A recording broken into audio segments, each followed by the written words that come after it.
Take a pic. It's all written there.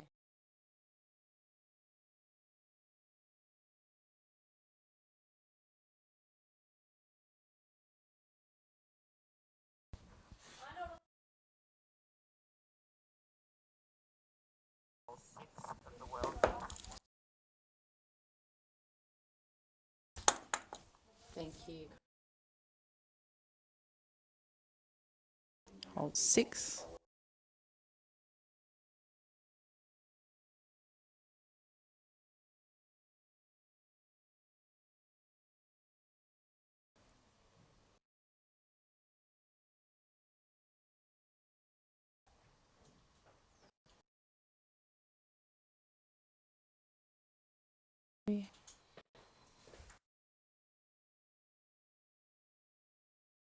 Yeah, nervous being point, but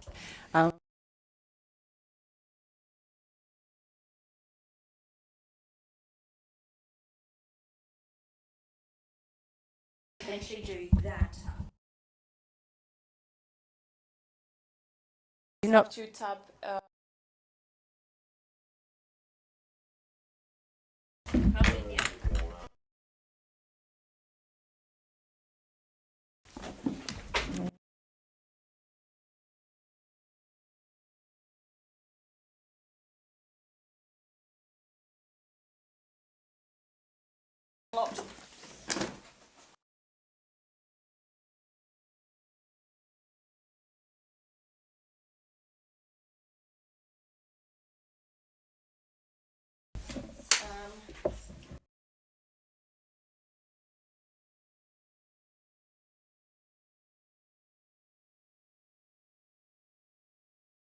You're moving forward.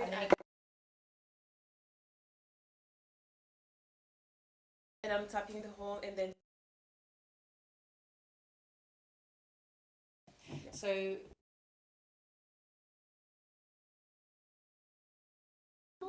Yeah. You know, it's the single on the left, and that is. So USA is A. A.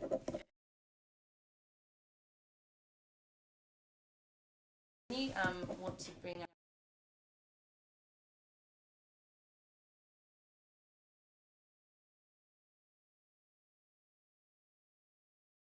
you update. I won't do it right now, but yeah.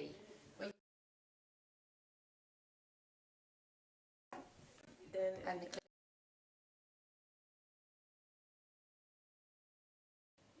yeah, because when you clicked it, it'll say yeah. I need to click.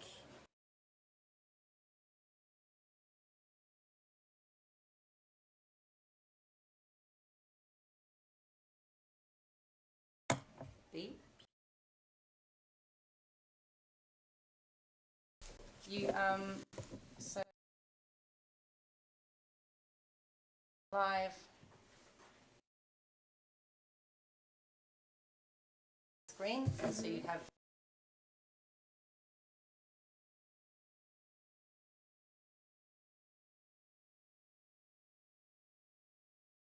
when then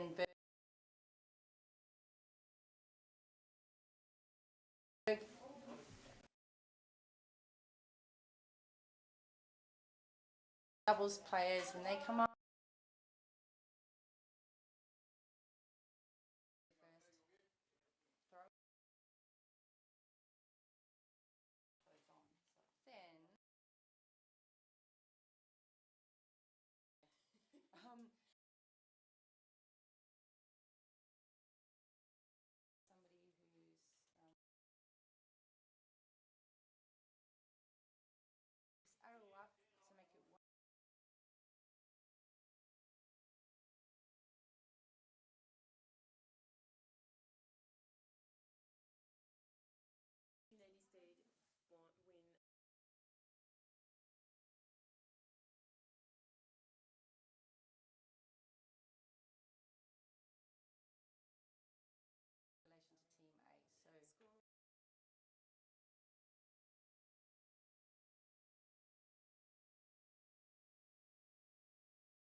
and I do scoring.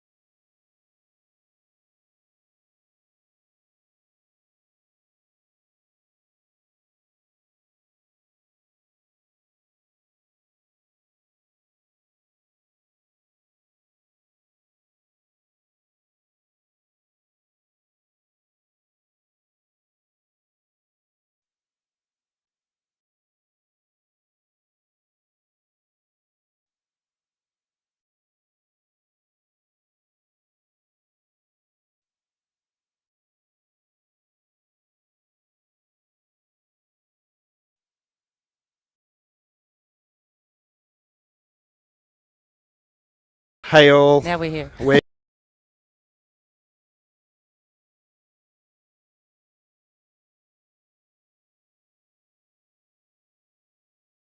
with Western Australia.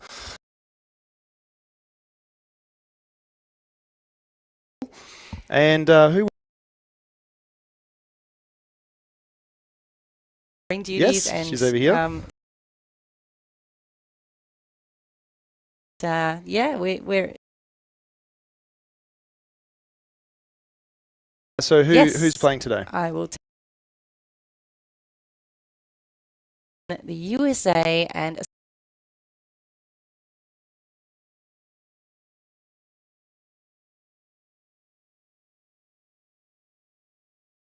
At this course. So. oh yeah, John Willis and Samuel Henderson in the and Andrew Brown and the Masters. We're just going to check in with the crew.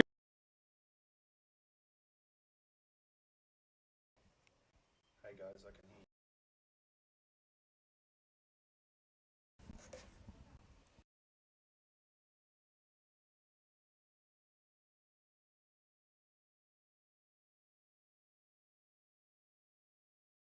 This is resolved. Is it issue?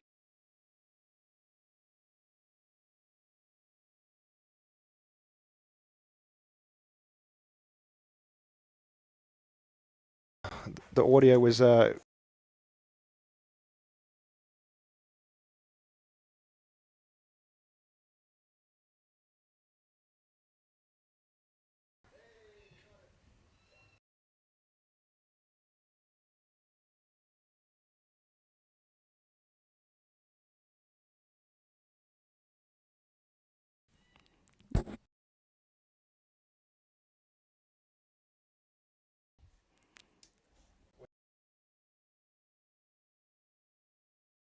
Wait.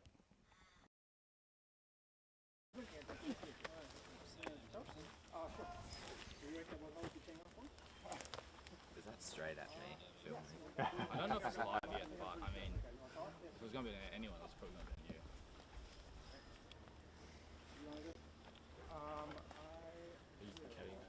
you. Guys, we'll continue talking in case. Behind me. Did we get a doubles set up? Okay, guys. So we've got the Australian team we're looking at here. We've got Aaron Morton on the left, Alex, kind of Blake checking on his phone. Alex plays for the Australian doubles team. Yeah, it is one of these. And we've got Ruben Berg just here off to the left with a Bruni hat. He's going to be playing. He's playing the singles, correct? Ruben. Ruben is playing the Yeah. singles. Yeah. Reese, Silly line. And they're playing America. And we're gonna start. USA, yeah. Yes, I just need to check on the players' names. Go for We've it. got Keep going. John Willis, Samuel Henderson. Some doubles, John. yeah. Okay. Patty. Patty, nice Yeah, to meet you. nice to Patty. meet you, man. Hey, how's it We're going? John. Dave. Dave, nice to meet you. Alex and John, nice to meet you. It's a pretty loose, pretty fly by seat of your pants team here. We've got Reese has just come off his disc golf stand, his disc golf shop stand. I'm the assistant TD, and we're really excited to provide you live stream coverage and hear me out there. But it's going to be pretty chill, pretty relaxed, and we're just going to keep going with the flow. Right now, we have hole 6A on the world course at Mundaring, and this is a 172 meter or 564 foot, par 4. It's one we've seen before. It's one of the more challenging holes. You've got to get off the tee, out through some quite challenging off the tee to get out onto the day. Then you need to get your upshot. The players will need to avoid a sand green, a golf sand green, which is out of bounds, and then get in through the channel to the basket, which is nestled in a nice little tree stump, old dead tree stump. So here we go. We've got Singles up first with Berg. Looks like he's on the tee, ready to tee off. Some handshakes and fist bumps ready to go. Ruben loves to throw mid-range methods and tactics, and I think he's going that Isaac route. I think he's clipped that tree, so we'll see where he ends up on his next shot. And we've got sharp an angle on that one there. So Andrew Brown up next from the USA. See if he can manage this hyzer. Oh, here we go. He got the line that Ruben didn't quite get. Got himself in a good position for the upshot to get into the gap there. Nicely done. All right, so who are we going to see up? Who is going to have been nominated for the Australian this is going to be doubles interesting. team? Both these two players neck and neck in ability, disc golf ability here at Mundaring. They go back and forth with wins here on the local tournaments, so it will be interesting to see. So we've got Blake Houston, doubles for Australia, limbering up. I think he's going to go big here. I think he's going hyzer off that. Oh, he's going the right gap. Oh yeah, that's a And really very nicely overstable disc, and he's happy with it. You can hear him clapping. Yeah, nicely done. I forgot my birdie bag. That's what I forgot. And Hey, this. Thank you very much. lost for the moment. So John Willis, out of Texas, been playing since 2003. 996 rated with 11 wins under his belt. Pro wins.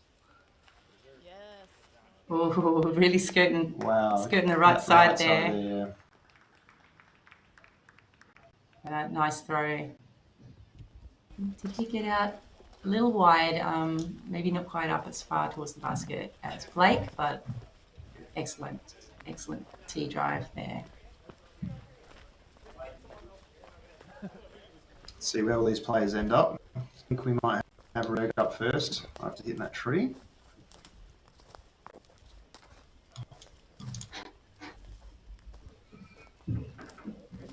Don't mind the I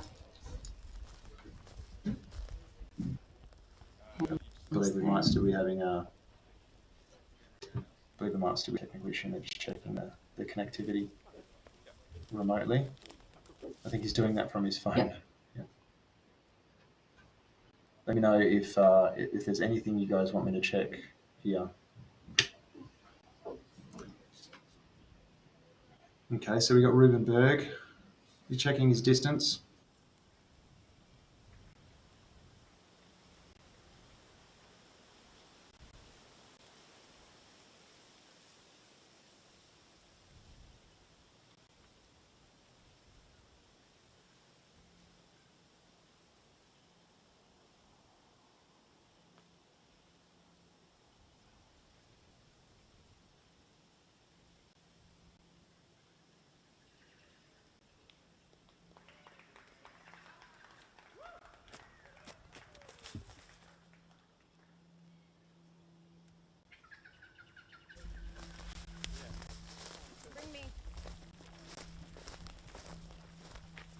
Ruben, I've heard you got a white bag, so it's fine. We can't even carry a heavy share of it.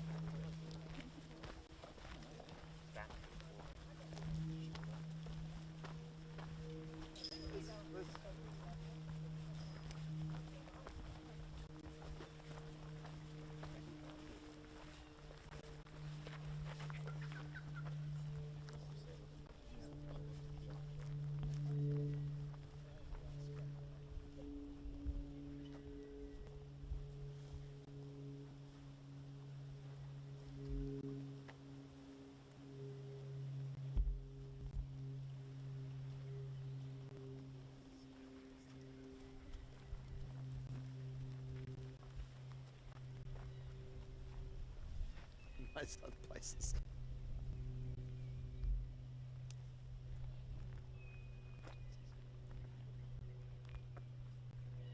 Andrew. Andrew. Yep. He's backhand, doing a backhand here, which means he's going to want to turn it over to the right and crash through those trees. Look, That's a nice shot. look at that, a great one. That's a Very really good technical turnover. throw, right? Yeah, very technical throw. Andrew, 998 rated currently. Been playing professional disc golf since 2016. I believe he's got 18 wins under his career. That should be zero. There should be zero. Sorry, so you can go back and make it back to zero until they're finished. Yeah. Just doing it. A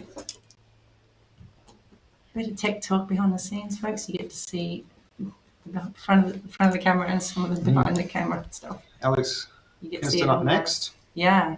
Looking to go forehand into the gap.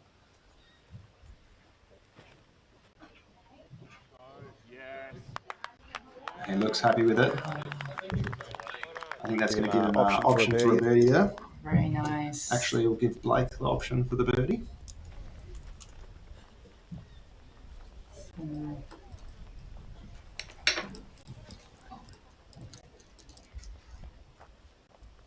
US USA doubles. Now taking their second shot. And then we'll have all our tee shots having been served. He's just getting a look to see where is that basket. He's definitely getting a wind read as well. Yeah. I can see there's quite a bit of headwind. It's going to impact the flight of the discs. It can make if he's probably going to look at doing a forehand, which means a right hand forehand means the disc should naturally fade right after once it's finishing its flight and fade into that gap.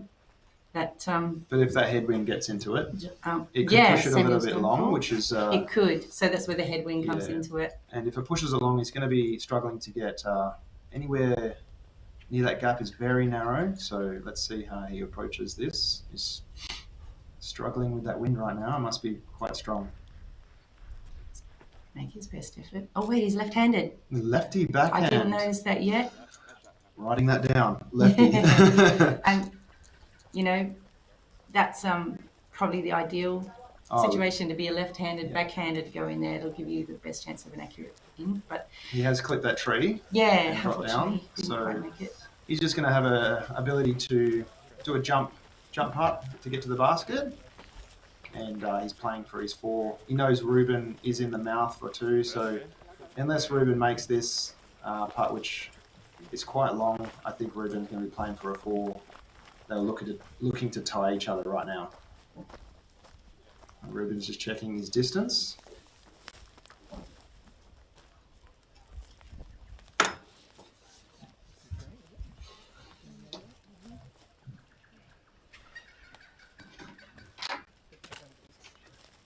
Audio on the course from our headsets are cutting in and out from time to time.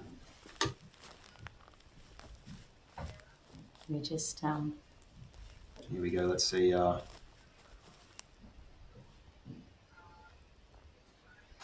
problems. I'll just keep you updated. Ruben throwing his tactic. With a perfect Loves upshot. You couldn't that. wish for better than That that. was perfect, right under the basket. So he's going to. Very happy with that. He knows he's got the par, so that's going to put a little bit of pressure on John Willis to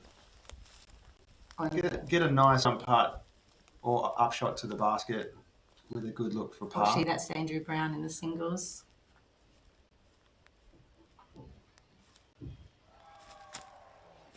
Andrew Brown, sorry. Oh, wow. He was going for that. He was going for that. A spirited attempt to win the hole from Ruben, despite the great upshot Ruben did. It's going to look like being even, but that's what match play is all about. So the players are trying to win the hole, and they're trying to get the hole completed in fewer throws than their opponents. So that was what he was trying to do just then. Yeah. So this is Blake. He's going to be. I think he's found a spider web that he's trying to move. It's not dead though, so not dead and unattached. Ooh. The web may no. The web, yeah, and the spider. So let's see if I think he's got I would say probably a 20-meter part for birdie here. Maybe a bit short. I would get another angle. Let's see. Yeah, it's about 20 meters. He's going to be happy with that though. He will be happy with that. He clipped something, but I think that might have gone long. Where no, that clipped the tree and how short. it's just a pin high, but to the left a bit. It's an easy putt for Alex to manage. So, This is Samuel Henderson.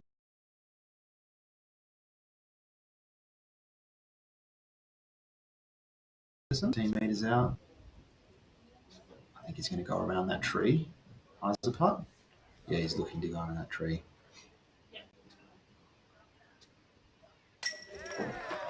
oh, Well done. Okay, so that's what you do. USA up 1 on the first hole for the doubles. Let's see how the singles finish up. Oh, we've still got. Did I miss something? What's that? We've still got Alex putting out. Yeah, no, that's right. He should have conceded the hole if he was. Oh no, that was because that was singles that just won. Singles. Yeah, that was Brown actually. Okay, sorry, Andrew Brown. Wow. Okay, so Andrew Brown's just taken. He's just taken that birdie. So that's 1 up for the USA in singles and even for doubles. Yeah.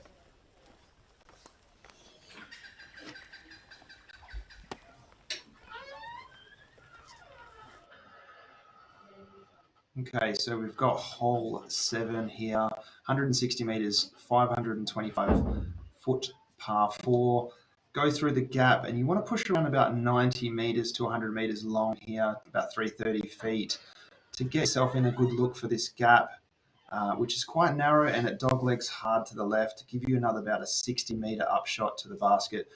We saw Thomas Gilbert go immediately left off the tee pad yesterday with a huge Anheuser shot through the bush, which claimed his birdie in the end, but that's a tough shot. So let's see.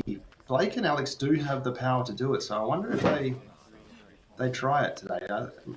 Blake looks like he's looking left off the tee, so maybe. We should be seeing the singles going off first, which means that Andrew Brown will be the first person to tee off. Yes. They're just getting the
we might be back now.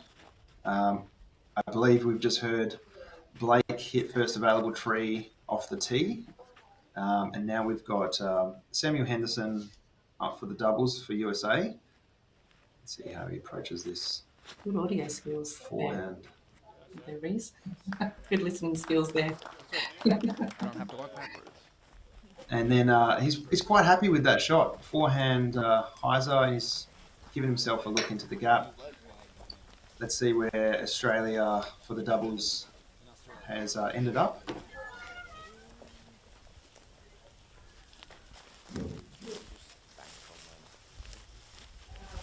Right, so Alex has got his shot for the doubles. This is a tough position. I was here playing my practice round the other day, and I proceeded to try and go straight through the woods, and it was difficult. See if better option is for Alex to just get back onto the fairway and not go through the bush, and try and just go for their par.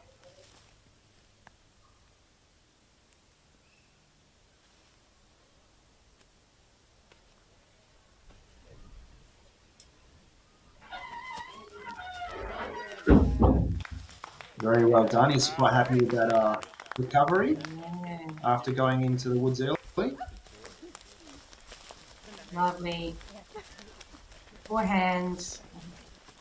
Yeah, Some Alex. sharp turnover there by Alex. Alex is a 50-50 backhand forehand player. Not dominant either. He's got a lot of versatility in his game. Currently sponsored by Innova. Okay, this is Ruben's look.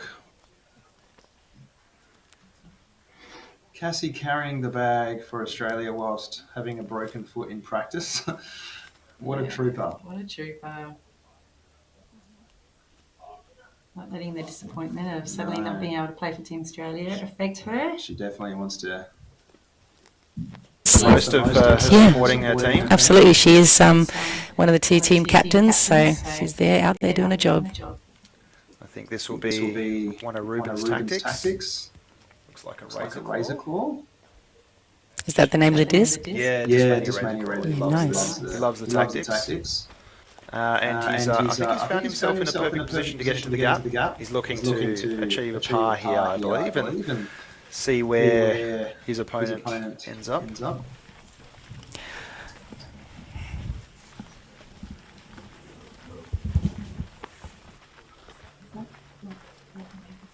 Got a very large group here with them today. A big support crew for the USA and a big support crew for Australia. So, and as you can see, Ruben is perfectly in the gap, and I believe that might be Alex's disc just in front of him as well. We'll see whose disc is that, but you can. Ruben just checking the distance from his lie here to give himself a Which one are you, Andrew? good upshot to the basket. The yellow? Yeah. I can tell which of these two this is in. Let's see how Ruben approaches this upshot.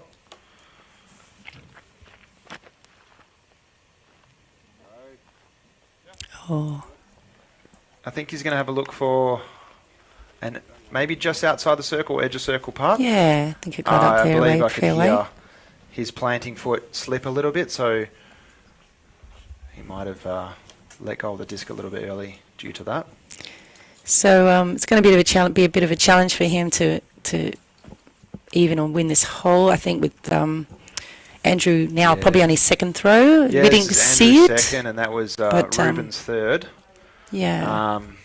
And if Ruben's outside the circle, the best he can achieve here is a 4. And if Andrew parks it under the basket, I believe that Ruben will probably concede the hole. He's pretty happy with that. That looks really good. Oh, yeah. Yep, that looks great. So, yeah, in match play, if you absolutely cannot win the hole, then you are to both just agree to, Yeah, you can, I mean, on the outcome and pick up your discs and not hole out, and that's or not finish the hole. I don't know the actual official rule for this, but I believe a player can concede at any moment, correct, on a hole? It's his choice. Yes, they can. Yeah. So if But that wouldn't make sense to if it was if any Ruben, chance. Ruben believes that he can't make any chance about it, especially Yeah. if he's a shot down and Andrew Brown's under the basket. He knows he can't make it, so he might concede the hole. Blake Houston here now for Team Australia doubles. Looking to put in what's looking like a forehand throw. Yeah, a little forehand chip. I believe he's throwing a zone here.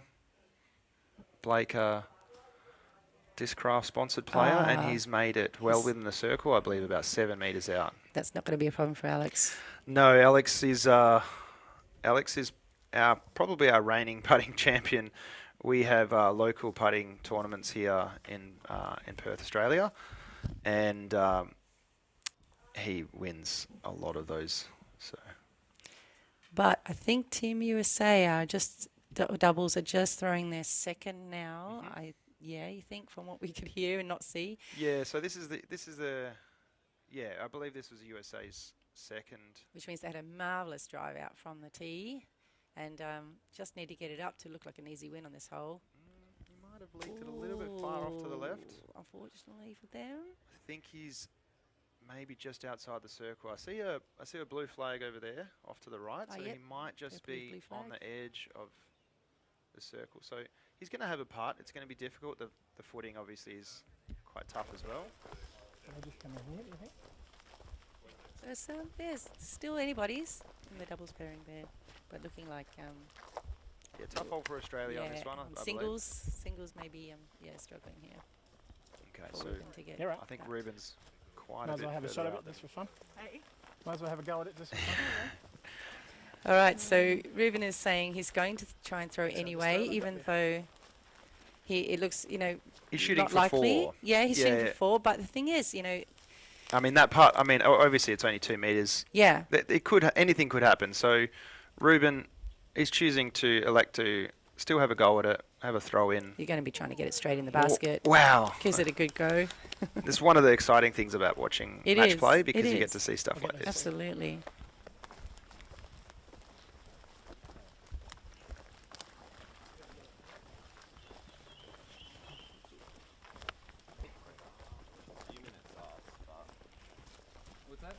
Assuming it's us.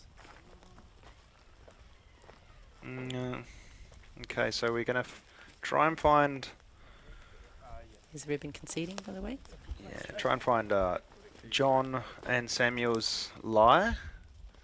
Oh, okay, so we've got Australia up first, which would mean that USA is actually a little bit closer, so that... Very slight tailwind putt.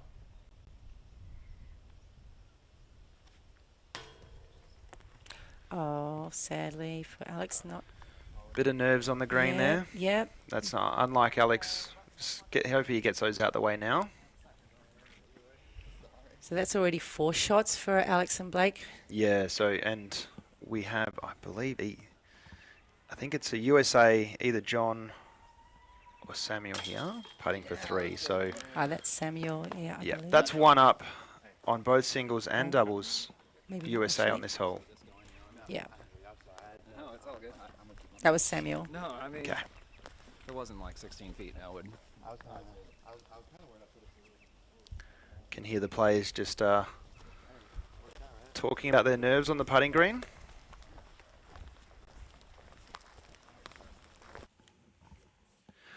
So we got hole 8 here, 84 metres, 267 feet. Nothing off the tee. There's this very small gap. It's really the green that's tricky here. OB on the golf green. OB of the basket. It's very short, around about 5 metres from the basket, as you can see the yellow line. This one they just need to stick within a C1X, which is very difficult hole. However, it's disc choice and wind which will affect this hole. So let's see how they all throw. I'm assuming Blake is going to go zone. Alex will go Toro. Not too sure what the USA doubles and singles throw. Who knows? These are all disc names for those who are new to disc golf, and it's quite cool to see the precision and the skill that players use in choosing the discs that are right for the hole. Making sure it's stable enough and going to stick the green and not go too far as well. So, looks like we've got a putter in Andrew Brown's hand. On the hole, they named the shark. The Chris Finn has named the shark because it's got teeth. Okay, so wow, a lot of ground play. Andrew landed roughly 25 metres, maybe 30 metres from the basket, but it's quite dry at the moment, so a lot of ground play for that, and landed right under the basket. He's gonna like that. And we got Ruben. Looks like another putter in hand. Maybe a mid-range as well. Nice. That looks quite good from here. Let's see if the ground play will keep him in. Beautiful. Yep. Well, Good it's stuff. by Ruben as well. So singles, USA and Australia, both ready to go for a birdie putt there. Yep. That was an excellent throw though by Andrew, right under the basket. But looks like both of them could be matching it up, but we'll see. John Willis up next for the doubles. Looks like an in of a putter of some sort. Wonderful work. You can see these guys are pros. This green is not easy to stick, so they're making it look very easy. It looks like a zone for Blake. That's a putter, right? It is a putter essentially. However, it's more of an approach disc than anything. I don't know many players that are actually using it for putting. Yeah, right. So it's got a bit more of a rounded edge on it, you might notice. He's happy with that. That's going to skip up nicely under the basket. Oh, is he going to get CTP? No, almost. Ooh, it's very close. Almost closest to the pin. Look at that flag. we call There's it. no movement here. No. So Makes it easy for them all Yeah, to that- just go, I know what I throw, I know Yeah. how my disc flies. There's no winds to make it. this change is a that. tough hole with wind. So they made it look easy, and without the wind, And it's not. It's not. It's not still anyway. still not an easy hole, but without the wind in play, it's definitely made it Easier. easier for these players.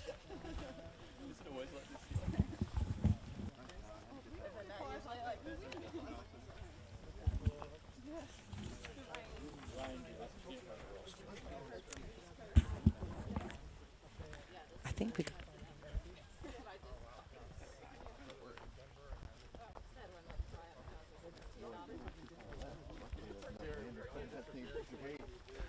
All right, score chicken whilst we have the teams walk over to their lies. We've got 2 up USA on the singles and 1 up USA on the doubles. I believe they're just trying to figure out who's going first. And I think Ruben's up next.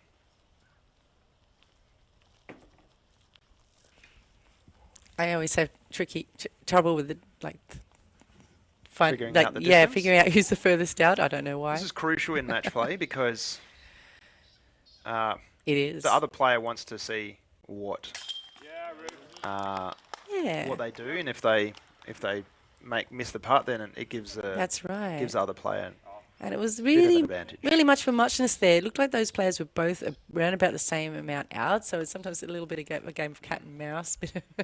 And if you can you go see- first. No, you go first because And if you saw, Ruben just asked the USA doubles to pick up their putt. So, and we got here, just because it all matched across the board, singles and doubles on this hole. Okay, I wasn't sure if it was you or okay. which means the scores remain the same for now. Yes. Someone did it on the second.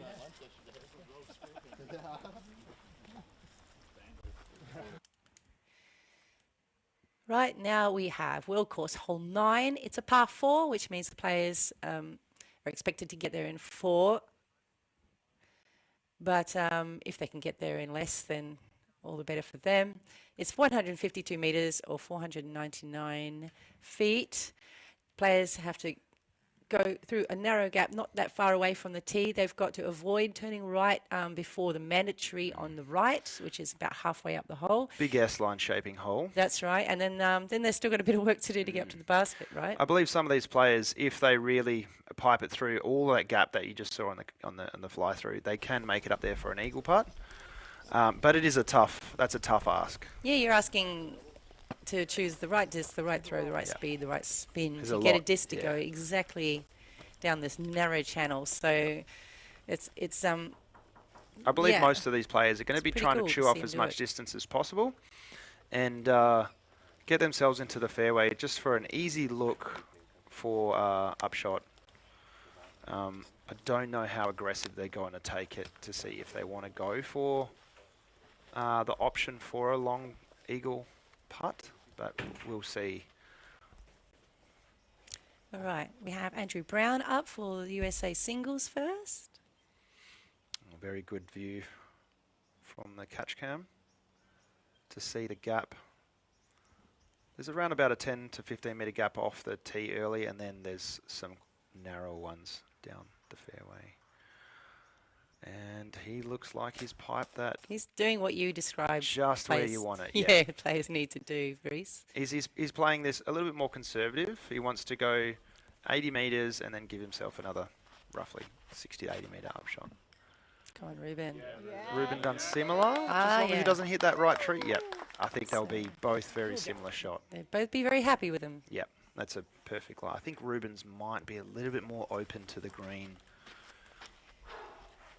Okay. Anderson now for Team USA doubles. Henderson throwing the backhand. Oof. Turned off a little bit left. Might have felt like he pulled it into that tree. Let's see how aggressive Alex goes here. I don't think they're going to try and go too aggressive now with that early tree kick from USA. You just really want to get it through the middle there, don't you? Yeah, they're basically like the first two, the singles players.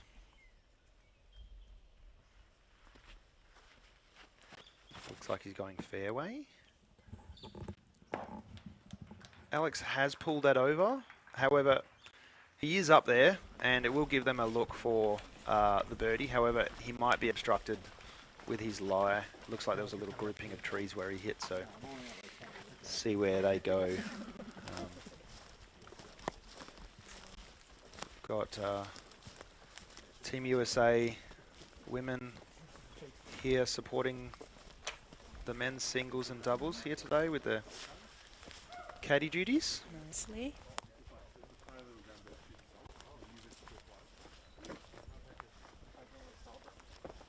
So just a score check. Doubles USA are up 2 and singles USA, doubles USA are up 1 and singles USA are up 2. So was this pretty much the same score as the previous hole because everyone got a birdie. This looks like a very tough lie Last one. for the USA doubles. They're trying to figure out where to go here. I believe they've got a wall of trees right in front of them.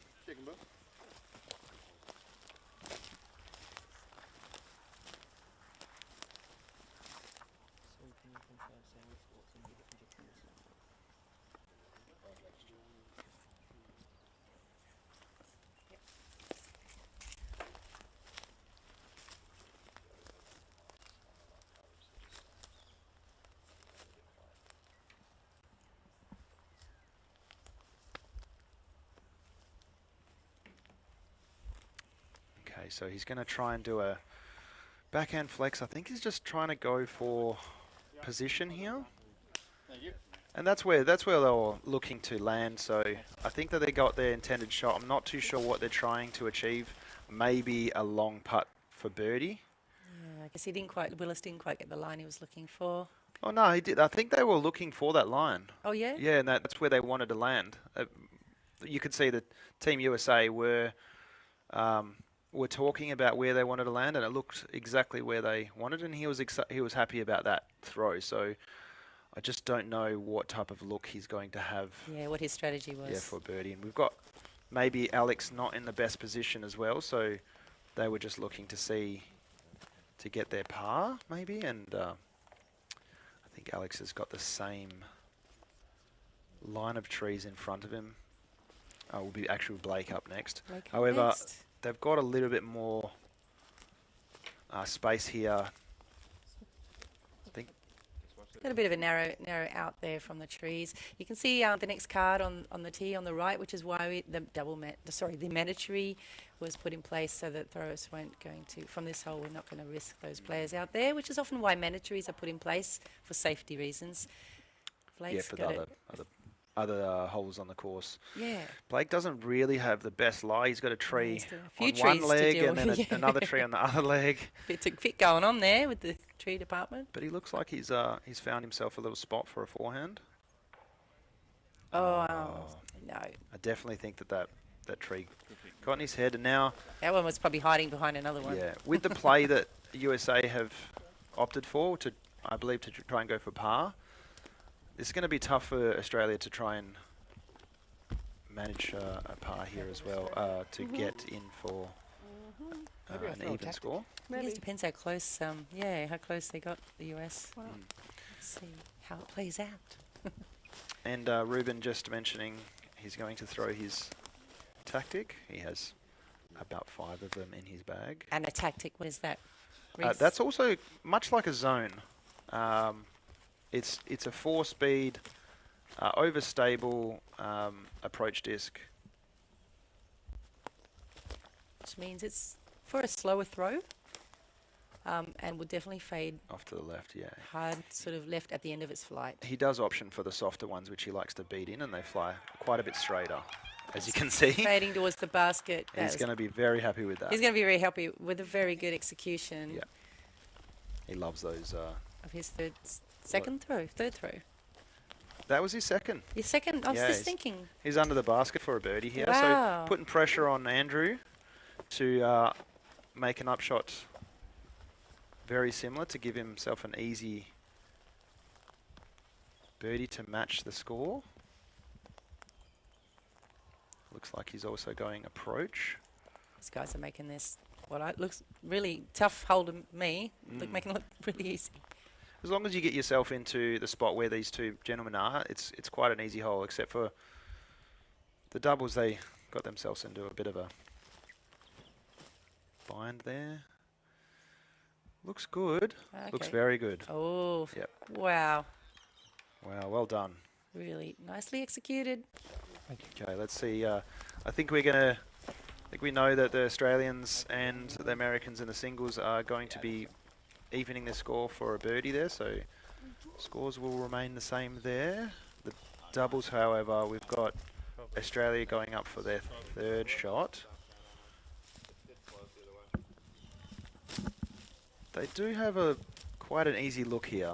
It's going to be a bit of a turnover, or Alex might go forehand. Heiser, yeah, it looks like he is.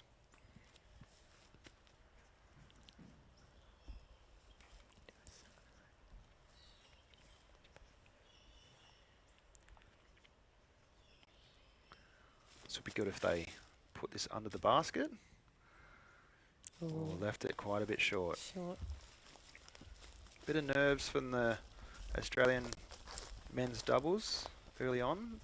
See if they shake that off and get progressing up the... try and get some scores back on the Americans. We've got Samuel Henderson up with a little chip forehand. Got a bit of a gap here with a 2-3 metre gap off his shot. As long as he gets through that, he should have an option to get next to the basket.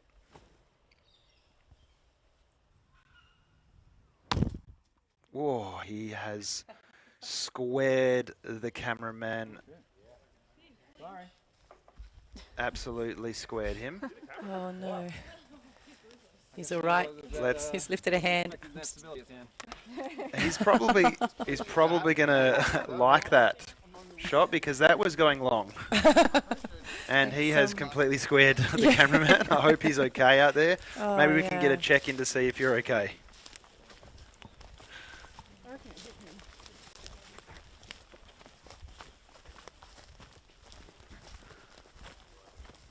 I wonder how the teams will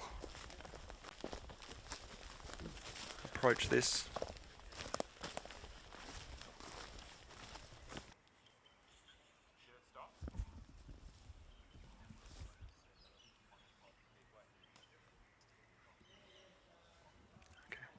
We have check-in on the course.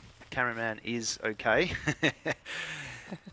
He, I believe it's hit the camera pole, the stand that it's on, so the bottom of it, so it shouldn't have affected the disc too much. So this is going to be for a par for Yeah, Australian doubles with Blake Houston. Long par bid here. Taking his time to make. He's got to get this in really because. And not happy with that. Not happy with it. No, they're really struggling. Men's doubles here right now. I think this is going to give USA an easy putt in for the par, which will gain another stroke on Australia.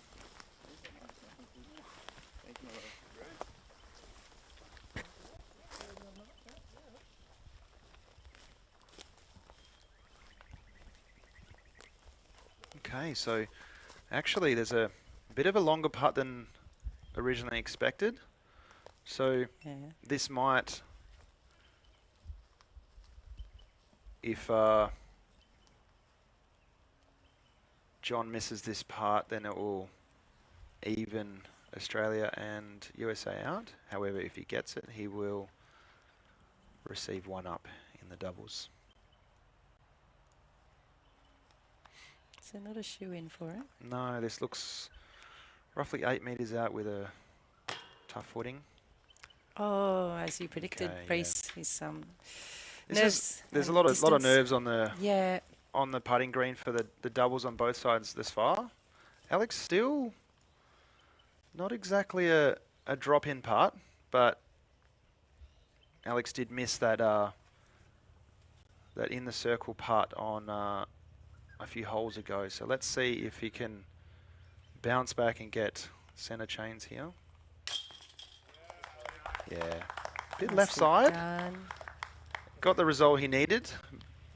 So unfortunately, though, he still was. That was for 5 for Australia. That was for 5 and 4 yeah, for the USA doubles were going for their 3rd, so they were looking to have 2 strokes better. But now we'll still win the hole with a 4. You want to practice your drop-ins?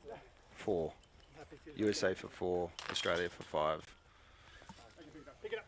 So yeah, I do believe that USA will take that one. I did a disc golf road trip from Birmingham, Alabama, up to Cincinnati. Oh, okay. We've got hole 10 here. This one is 167 metres, par 4 or 548 feet. You really want to get as close to this corner as possible with a skipping hyzer for forehand or backhand lefty. Land about here and give yourself an option to do a 30 to 40 metre upshot into this obstructed green. However, some of these players, if they've got enough power, are going to try and do an anhyzer flex over the trees. I believe if Blake is off the tee, he is going to be doing that. Let's see if the Americans will try it. We saw Sepupau and Thomas Gilbert try to do that yesterday, and Thomas was 20 metres from the tee and Sepu was about 30 to 45. So I believe if they've got the power for that, they're definitely taking that option. Exciting to see. We have now USA up 2 in both the singles and the doubles. Okay. With doubles winning over Australia with that excellent play of the hole then, hole 9. And with the singles both executing perfectly and both getting a birdie, I believe. So USA, yeah, definitely bringing the class, and Australia maybe getting a bit of nerves. The temperature's a bit cooler today. We had quite a bit of rain yesterday evening and early in this morning. Yes, and I have an update on the weather. With one of our team, volunteer coordinator Jo has just popped her head in and said there's lightning out there. It's 12 kilometres away at the moment. Okay. But so there's no risks to players at this point, but our crew are monitoring it. Yeah, so we'll stay tuned on that. Yeah. Okay, so just got to check in here. I was originally correct on the doubles. That they matched on that last hole. Ah, right. So the doubles are 1 down USA, and singles are 2 down. In regards to the Lightning, just wanted to check in on that. If that does progress, and the Lightning can be a factor for these players, the tournament may be paused for a period. However, we'll keep you updated. So this is a, like I said, forehand hole for your righty players, right-handed players, and then a backhand hyzer for your lefties.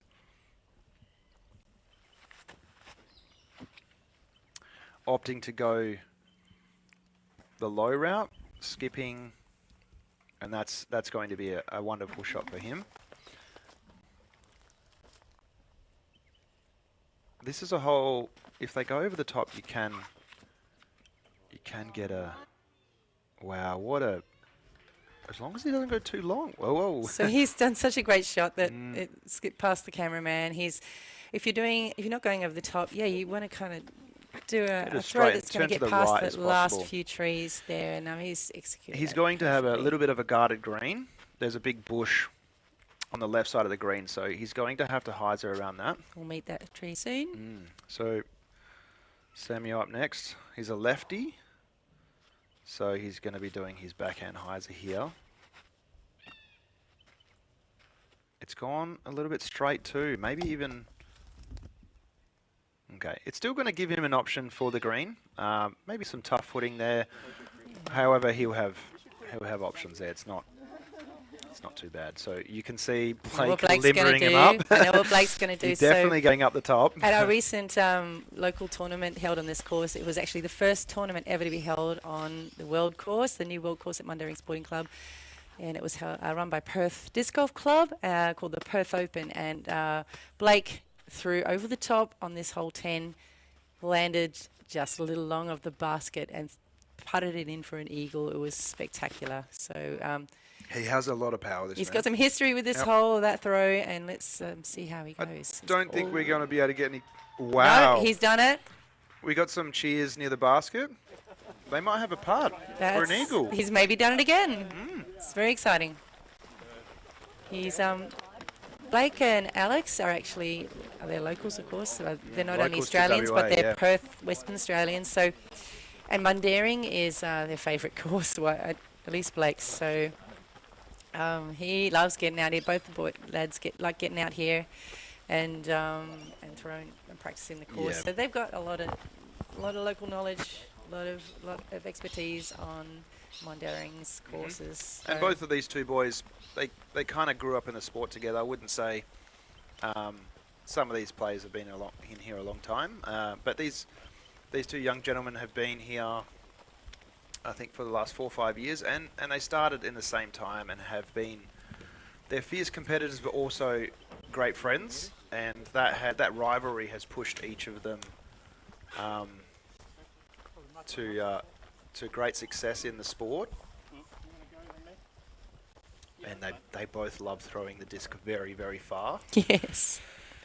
And one-upping each other all the time. Alex actually winning the Junior Worlds distance competition for his age group in the USA. 2023, yeah, USA. He was over in the USA last year. I think he threw 192 meters. That was a very big throw. Did Blake come second this year? Yeah, Blake. No, I'm not too sure. No. I think I was 7th. Yeah. Blake went to the Junior Worlds this year, and correct me, people out there, if I'm wrong, but I believe he came 7th. Blake. They do both of these boys can throw very far. They can. Okay, so this is a long bid. He's probably got about an 85 meter upshot with a very fast green and a guarded on the left. Let's see where this ends up. All right, so if we can see, he's a little far from the basket. I think he's going to be, I think he's going to be about 15 from the basket. Yeah, it's a little further deeper around that bushy tree you could see on the right there. On the left the tree that you were referring to earlier. Yeah, that is going to be, that might be obstructed for him. And we got Ruben up next for singles. Really loves to chuck that chair. Been noticing that a few You times. maybe should be in the chair chucking competition. Disc golf chair chucking competition. Chair golf. So this is just as I expected. Ruben has that that bush on the left in the way of his lie. However, I have seen 3 times in this coverage thus far over the week, the disc loves to just go straight through that tree. It's not too thick, so let's just see what happens. And I believe he's going tactic again. He loves these discs. Just worry about USA. Just do USA 2 up. Great view of the upshot. It looks like he's put the correct pace. Watch out, cameraman.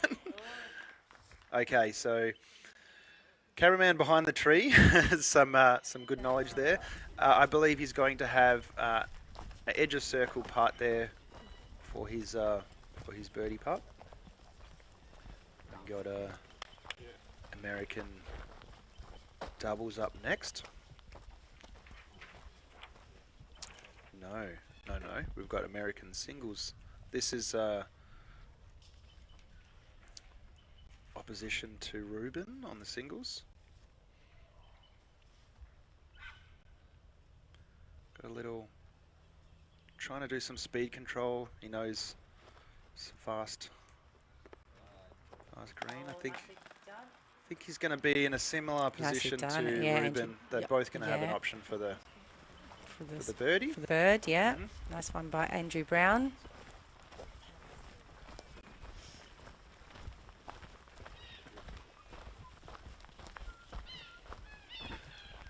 Can't wait to see where these Australian doubles have ended up on Blake's drive. This could be a crucial turning point for the Australians, just to get some momentum back.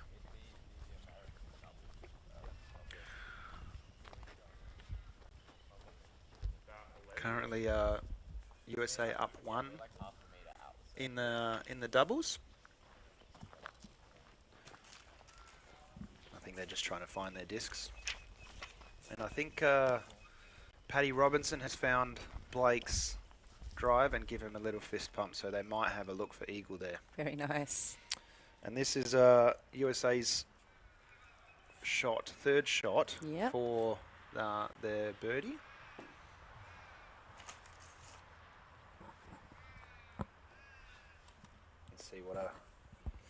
Let's see how Samuel puts here. He's about, what, 15, you were saying? About 15 metres metres out? out? 15, 17 metres. Oh, Well and he done. cans it. Well done. Oh, so... okay, so now this is Blake's option. Play suspended, please leave the course, mark your disc, thank you. all right, play has been suspended, Play has as you been could just suspended. hear. So, That's from the Lightning. yeah, bear with us for a moment. Yeah. The play has been suspended for Lightning. So we're going to have to wait to see Blake's comeback Yeah, eagle that's putt to match. I really wanted to see his lie. Okay, but safety first. There's Lightning on the course. I believe they're going to call in all players or hold off. So they're just marking Blake's lie. Not to match, I should say, to beat US. Yeah, Blake actually to... Blake and Alex to, yeah. Yeah, sorry, Alex's putt actually. Yeah. After Blake's drive, that will be shown after once we've come back. I just going to check in with the camera crew on the field. Guys, what are we? So we might have a little bit of a delay, a little bit of a wait. So we might go to perhaps a bit. We might go to a holding screen for a bit, but first we can Let's get a check-in. Chat a little bit about. Have we got any check-in on some of the other? Do we know who's coming? Who's come in the top 8? I was waiting on that information to come through, and we do have it on that, I believe, on it. So sorry, what was Canada that? are playing Austria. Canada are playing Austria. Yep. Okay, so Norway's playing New Zealand. Great. Estonia is playing Czechia. And then And the this is Australians, the other match. Australians So versus the Americans. So that's the top 8. yeah, so this after pool. our second round, that is who has made it to the top 8, and these are the teams that are in the with a chance for the medals. So explain. So the top 8 continue to progress. We'll go to the top 4 and then top 2. That's and that. then Well, the top 4 will be playing for the medals. Okay, so top 4 will be playing for the medals. So Tomorrow. after this, whoever wins each of these matches from the top 8 of these, they'll go into winning first, second, third, fourth. Yep. And everyone else below that will be fighting for position to be as close to 5th and lower. Is that That's correct? right. So we're not. This is not knocking out teams from playing it completely. Every single team of the 23 teams that have come will be playing right through to the end of the tournament. So Yes, they'll continue to play. Yeah, so they'll actually get to play for all the way from places 1 through 23. So, which is nice. Coming all the way over to from Europe or the US or Americas. From closer by, you still get to get a nice bit of disc golf in for And we your saw travel. Finland versus Canada yesterday. The Finns were seed 1 for this tournament, coming into their first day. Yes. And they were also seed 1 yesterday of their pool versus Canada, and they got knocked out of this top 8. And so their position is currently fighting for the 9th position for the rest of the event. Definitely not something that we would have expected. Incredible team. Canadians, very strong. We saw some crazy things out of Thomas and absolutely. And the rest of the Canadian crew yesterday. That was very well played. So if you haven't watched that coverage, that live coverage is post live on. You can see it the on Parked Media and also the World Flying Disc Federation YouTube channel. So go to Parked Media, PRKD Media, or to World Flying Disc Federation YouTube channels for both. Not just that, there's all the rest of the previous day's coverage as well. So you can see all the live streamed coverage that we've had to date. So yeah, absolutely, go and check it out. Catch up on some of the cool games, the interesting and awesome play that we've seen here at the World Flying Disc Federation 2024 Disc Golf Championships. Okay. So we're going to head off. All right, so for now, we're just going to put you guys into a holding screen until we figure out more with the Lightning. We may check in, and if we have any updates, we will take off the holding screen and give you guys a live update. We know as much as you guys do right now. We don't know how long the Lightning is going to be a playing factor. Before we do, though, I want to just give a shout out to one of our sponsors. Sure. Since we've got the time to do it. So we've got all of our major sponsors here, and one of these is the Department of Local Government, Sport and Cultural Industries. So the state government of Western Australia, through the Department of Local Government, Sport and Cultural Industries, and Lottery West are major supporters of World Flying Disc Federation and Mundaring Sporting Club Disc Golf and the World Team Disc Golf Championship in Western Australia being held here this week. So their aims are that sport and recreation is to create vibrant, inclusive and connected Western Australian communities. So big shout out to DLGSC and Lottery West. We really appreciate your support. It's made all the difference to help our players have a great experience. We've had lots of volunteers being supported, players feeling supported, and media coverage that's part of the funding was. And to the rest of the sponsors on this board and everyone else that's helped. Yeah, we'll try to give them some more love over the course of the day and the rest of the tournament. We've already been talking about some of them, but yeah, so thanks, Saul. We'll see you soon. Yeah, we'll see you soon, guys. Man.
Hello all, so we are back for a very short moment. We just wanted to give you a brief update.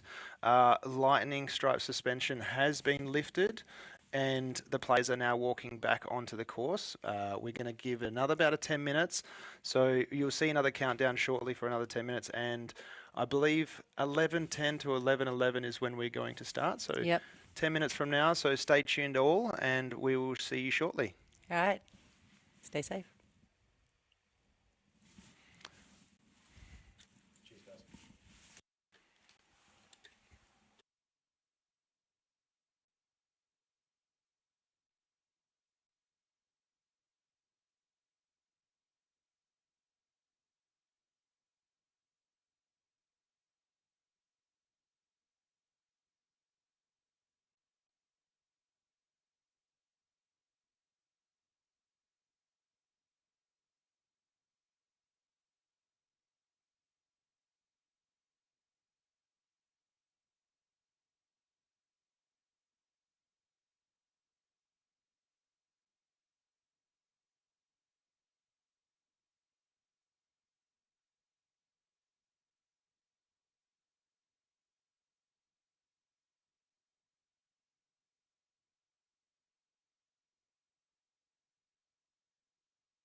Let's not go Bunnings.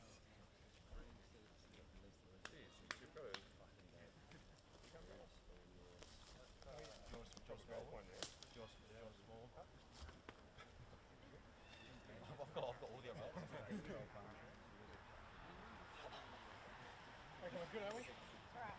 11-11! Woo!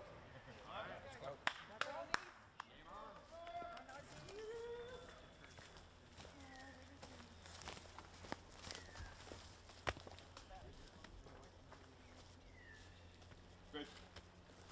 Oh, get in your bag. Okay.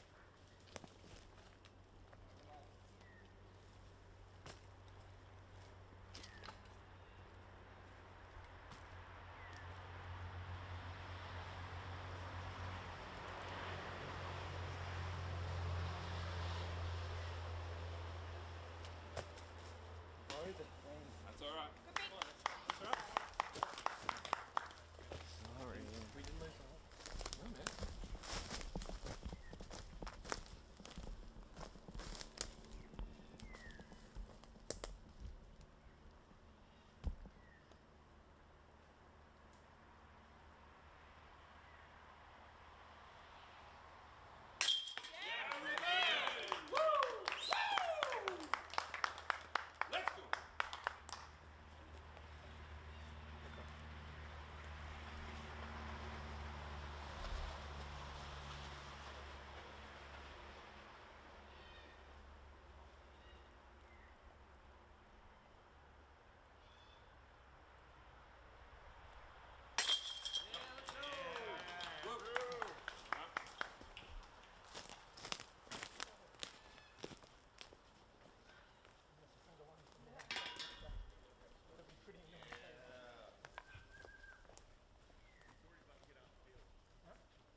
Let's go.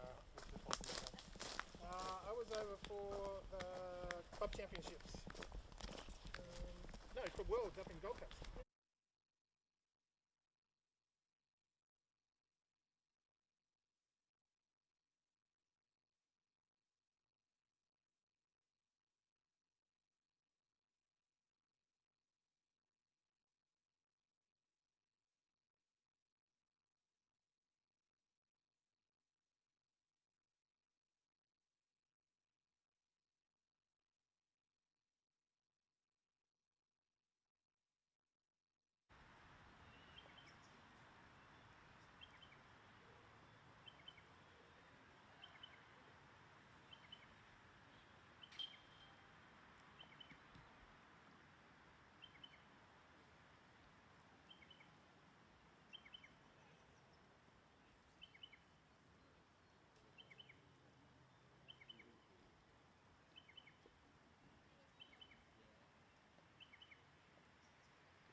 Yes. Oh yeah. There you go.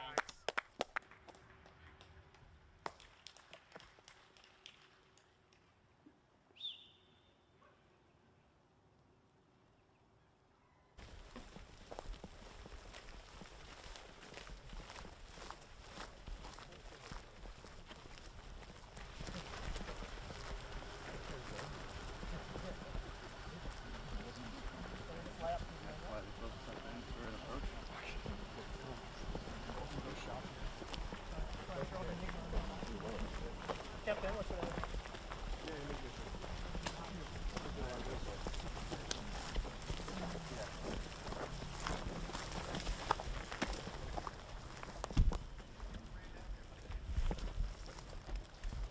The cameraman. We want someone to at least be able to watch where it goes. Yeah.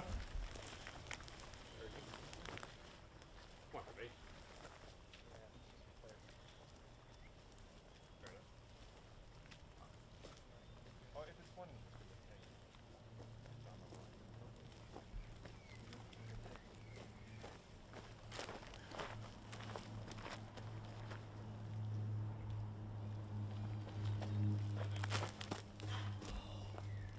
Good job. Great job. Good pull up. Good stuff. Good stuff.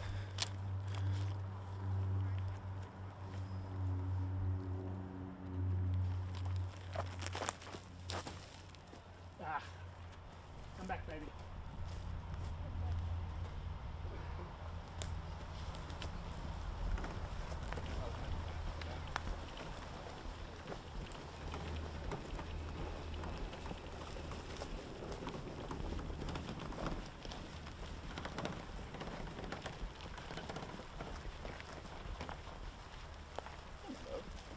What's going on?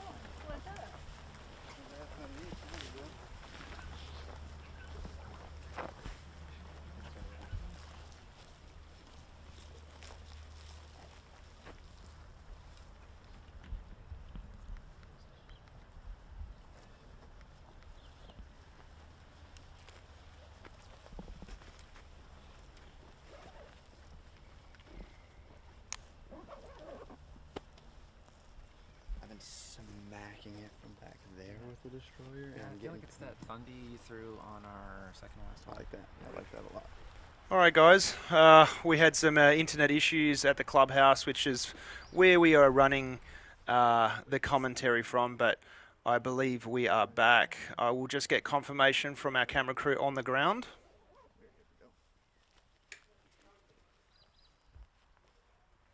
All right, so they have confirmed we are live. Not too sure where we're at because we haven't seen the coverage, and we're just picking up the pieces. So we'll get a check back in with some information very shortly.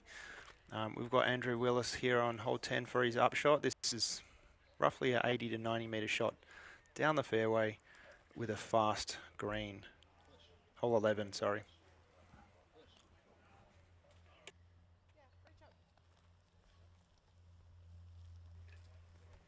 All right, thanks. So he doesn't look very happy about that drive. Not too sure what look he has.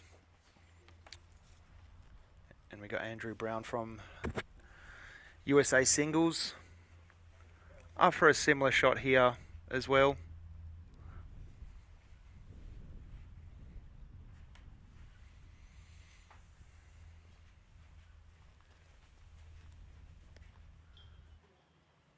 Looks like he might have turned that. Has it got enough time to come back?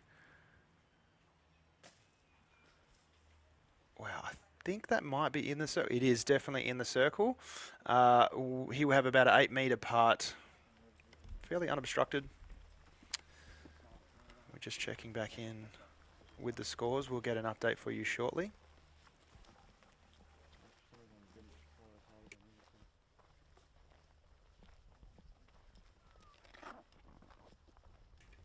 All right, we're getting some early reports that there might be some more lightning out on the course. We haven't had any word on the players just yet in regards to the lightning. And they haven't been suspended just yet, but let's just see how that progresses. Blake has paused for a moment. Okay, so he was pausing for the other cards, putting out shortly to his lie. Blake just scuffing up the ground behind his lie to get a good grip.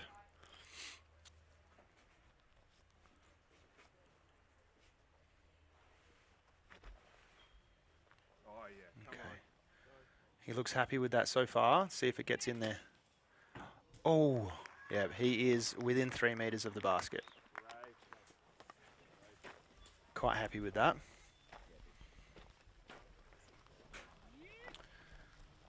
His card mates congratulating on that throw.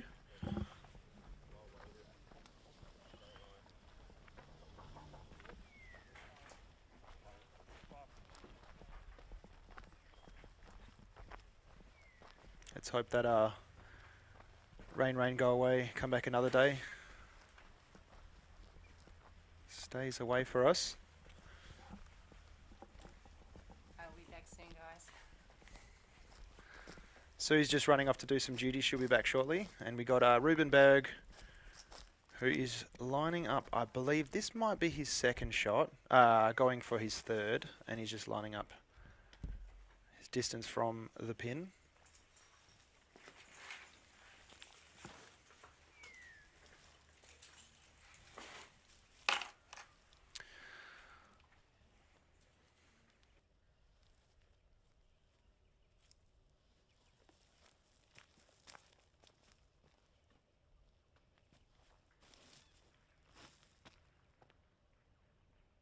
Just getting a short check-in for the scores. Just bear with me, getting reports on the ground.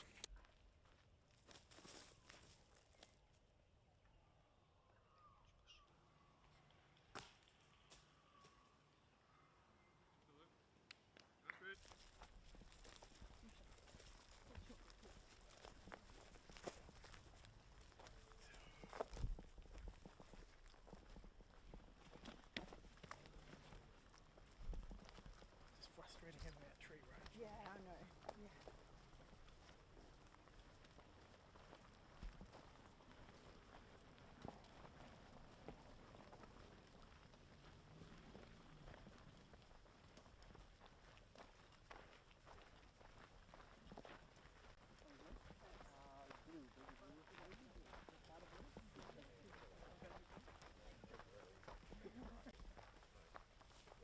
Okay, so we've got a short update. I believe the scores are remaining the same. Not too sure what happened on Blake's eagle putt after the lightning delay.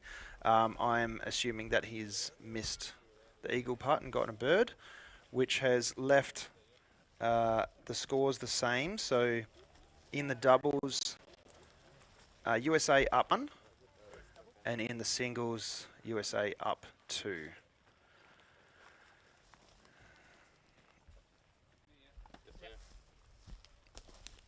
We'll see what how all these players approach this putting green. Oh, he looks like he's getting a thumbs up from the crew outside that lightning looks to be okay for now. And looks to be about a 15 to 20 meter putt from here. And faded off to the right.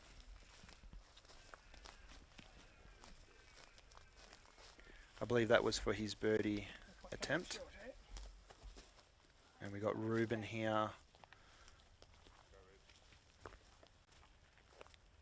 I believe this is for... They could have actually both been par attempts, and this is for Ruben's par attempt. We'll get an update shortly from the crew on the ground.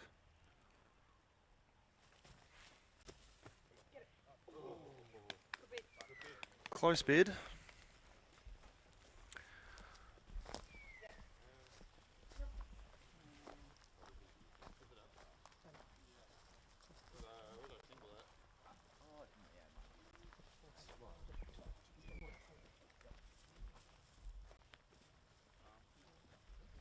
It's either you or me, Andrew. However, I think it's me.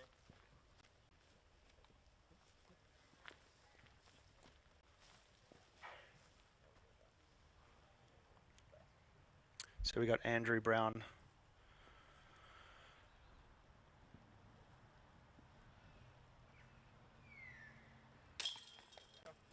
Nice putt.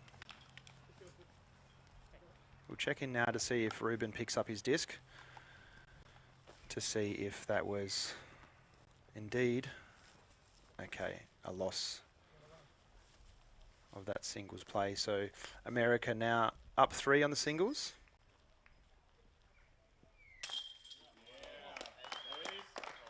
And that was a birdie putt for Australian doubles. And with America picking up their lie, I believe that now ties the doubles up and the singles up 3 for America. All right, so we've got hole 12 here, 126 meters. We actually had one of the Finnish guys on the coverage yesterday, if you go back and see that, chain out for an ace. This one is all disc selection and wind play. Big downhill 126 meter, 416 foot par 3. Very interesting shot, very large shot for a par 3, but okay, and I've just got confirmation that those scores are correct. So we are tied up for the American doubles, and we've got 3 up for the American singles. We've got some good momentum for the Australian doubles now. You can see Blake having a bit of a dance. He's enjoying himself. Nerves are out of the way. Maybe the lightning break was good for the Australian crew. So we've got Andrew Brown up first. A very fast hole with the roughly, I would say, 5 to 10 meter elevation drop.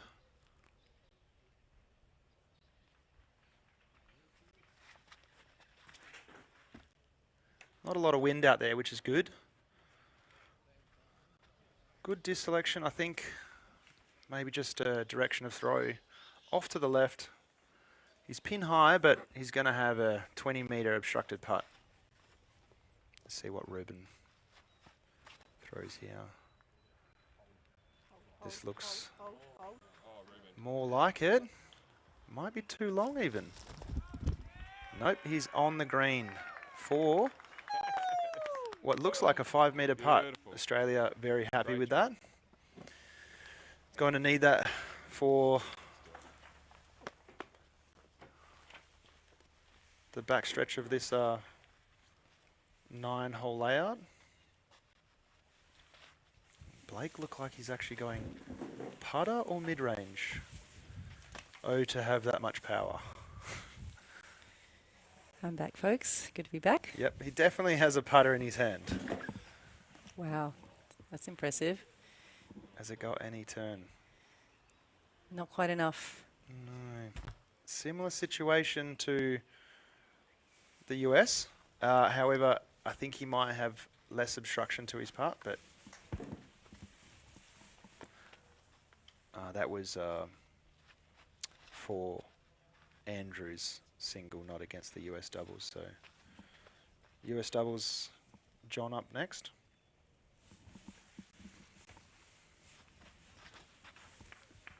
Also going putter. Looks to be a good line, but has it got that much power? Has it got the distance? Yes, it gives him something. No, you can see the blue flags just there, so Just outside, you reckon? he's just about outside, yeah. Yeah, So outside the circle of 10 metres? Yeah, or outside. how many feet is that in for 30 feet. Imperial? Well, it's actually 33. 33 feet, but exactly. the US always say 30. So Would when be which always confuses me. I'd Hmm. like some confirmation of people out there when we watch the US coverage, they say 30 feet circle, but it's actually 10 meters, which is 33 feet. So Is it 33.3 feet? I think so. I mean, I don't want to get in an argument with these USs about the imperial measurement, but we're not here to do that. I do think our metric measurement is superior. You had to say it. I had to. I can't. 1 to 1, 1 to 10, 1 to 100. Everything's, We've got some. Okay.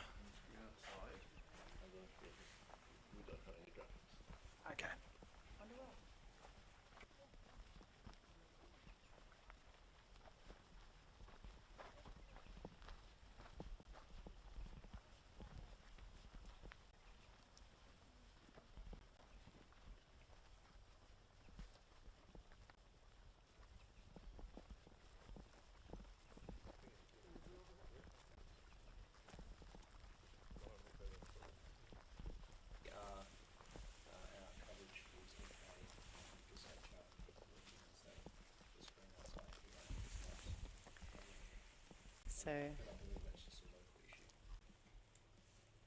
that's a bit of an ask there now to get a putt in, but he's going to surely give it a shot. Yep. This is Is lining it this up. is 20 metres with a couple of obstructions here. Looks good. Oh no, he's done what I do on many vacations, get caught up by the balga tree. The balga tree. Yep. Grass tree Here, is also what will it here. Xanthoria as well, is that right? Oh, there's a very long term for the balga tree, and Genus and I'm not species. going to try and Lots of them around here pronounce though. it. They're beautiful, aren't they? Yeah, yeah. If spiky. So now Alex. Local to WA. I don't know if they have them anywhere else in Australia, do they? I think it's just a WA thing. Do you reckon Alex is going to get this in? He's got to go around that tree. He surprises me with these putts here. He's done a little hyzer. Oh. Or just put a little bit too much angle to I the think he left felt on good that. about it, and then Yeah, he was- because yeah. it faded a bit too fast, He's happy with his he was effort. a little bit upset. He should be happy with his effort. Yeah, he though. should. He did great. They're a really tricky one to do. So Very this is, satisfying when you pull it off though. I think maybe he knows that US is on the circle line, it looks, or just in front of it. So this here to get one up on the doubles. If USA makes this. And they Good do. putt, they do. So Come on now. okay, so we've got that was now puts USA one up on the doubles, All right, great. I came Yep. in late to this. Oh, actually didn't Yep. come in late to the hole. and catching up. Ruben throwing his chair again. Oh, he's kicking it now.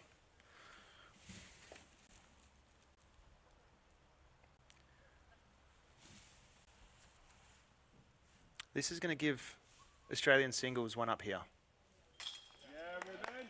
Okay, so there was a singles should be now two up by America and doubles one up by America.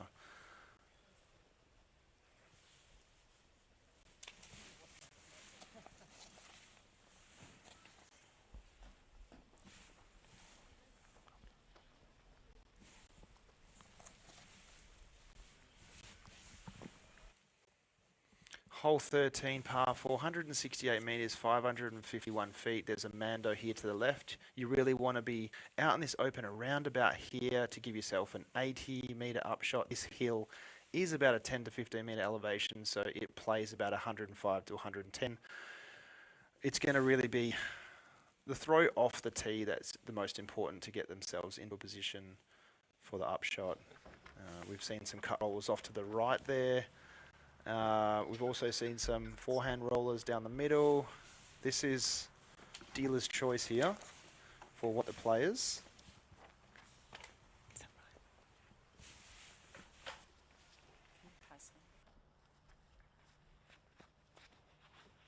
Yes, Ruben. Great, man. Yeah.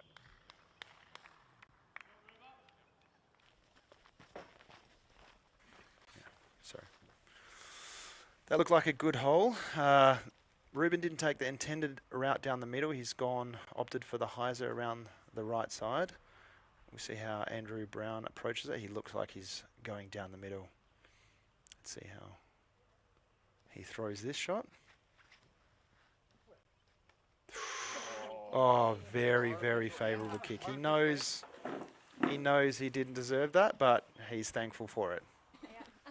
It's put himself in a very good position for the upshot. Still, like I said, it's 80, 85, but it plays 105, 110. So let's see how America approaches that hole in the singles. Now, John Willis up for the doubles. Really practicing his angle control here.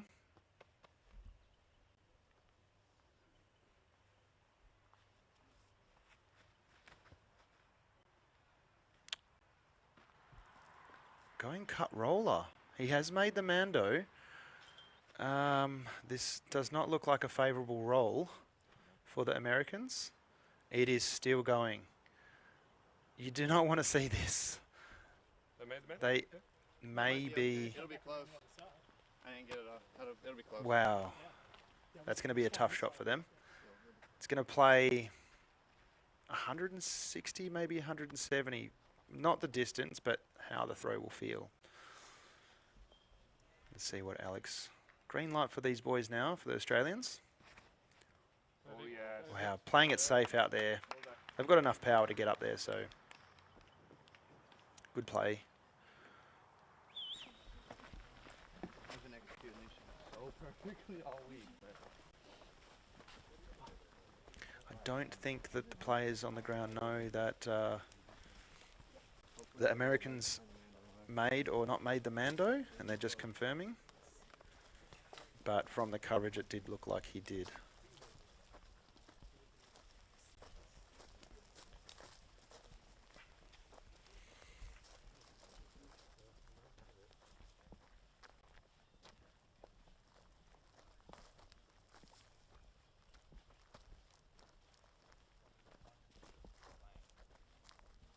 Okay, so they're just trying to figure out if he made the Mando, but what we saw from the coverage was pretty accurate.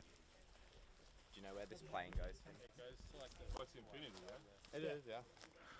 Oh, okay, so we're just confirming now that there might be an infinity line after the Mando to the left. Okay, cool. Which could mean that they've gone past the infinity line after making the Mando.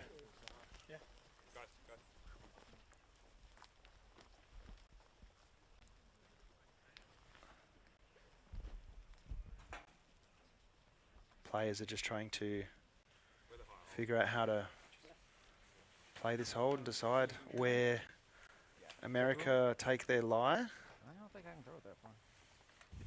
Okay, so they have agreed that they're going to the drop zone next to the Mando tee. So Sue, just to catch you up. Thank you. I'm back. Americans threw a backhand cut roller. Yep. That went around the Mando and then passed back the infinity line and went OB down the hill. Oh, right. Shame. So now the US doubles have, this feels like a 120 metre shot. Let's see. That's pretty good. It's still quite short. As you can see, it is tough to get up that hill. And that was for their third shot. Something exciting happening over the... Yeah, I believe we do have nearby. the other American and Australian group behind them. And by the looks of it, Australians were congratulating the other group. So I think they're just going to wait until they throw out before. Be respectful for other cards on the course playing. It's a good safety culture in disc golf. Like with golf, you never throw or hit your ball or make your shot unless there's absolute clearance in front of you, nobody in danger. And the furthest out always goes first, furthest out from the target. Ruben not opting to kick over his chair this time.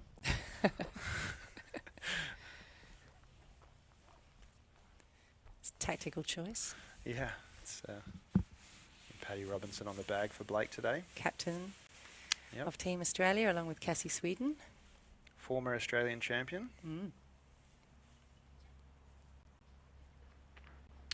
As you can see, I believe they're just waiting for the other cards to throw. 4 being called because somebody's throwing a disc that's heading towards some people's heads.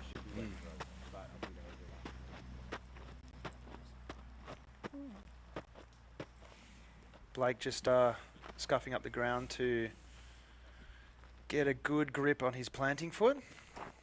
I believe this is going to play around about 100 to 110 metres for him. That's a nice drive you got out there. Yeah, they played it safe. However, Alex got out there, beg your yeah, pardon. it gives them a good a safe play off the tee, but doesn't give them a good position. Okay. Yeah. Because it's still 100. It's only in as the crow flies, it's 85, but up the hill it plays 100 and something. Oh, wow, that looks pretty good though. That Yeah. is a perfect drive. This will give. So the Americans will be putting for 4, and Australians will be putting for 3. For the doubles. Thank you. And for the Andrew update. Brown for the singles here. This will be his second shot, will it? Second, yeah. Reece? This is again another really tough shot uphill. You can see a lot of the players putting a lot of effort into the throw. He might have. I think he has that distance though. Looks good. Yeah. I think just on the edge of the circle.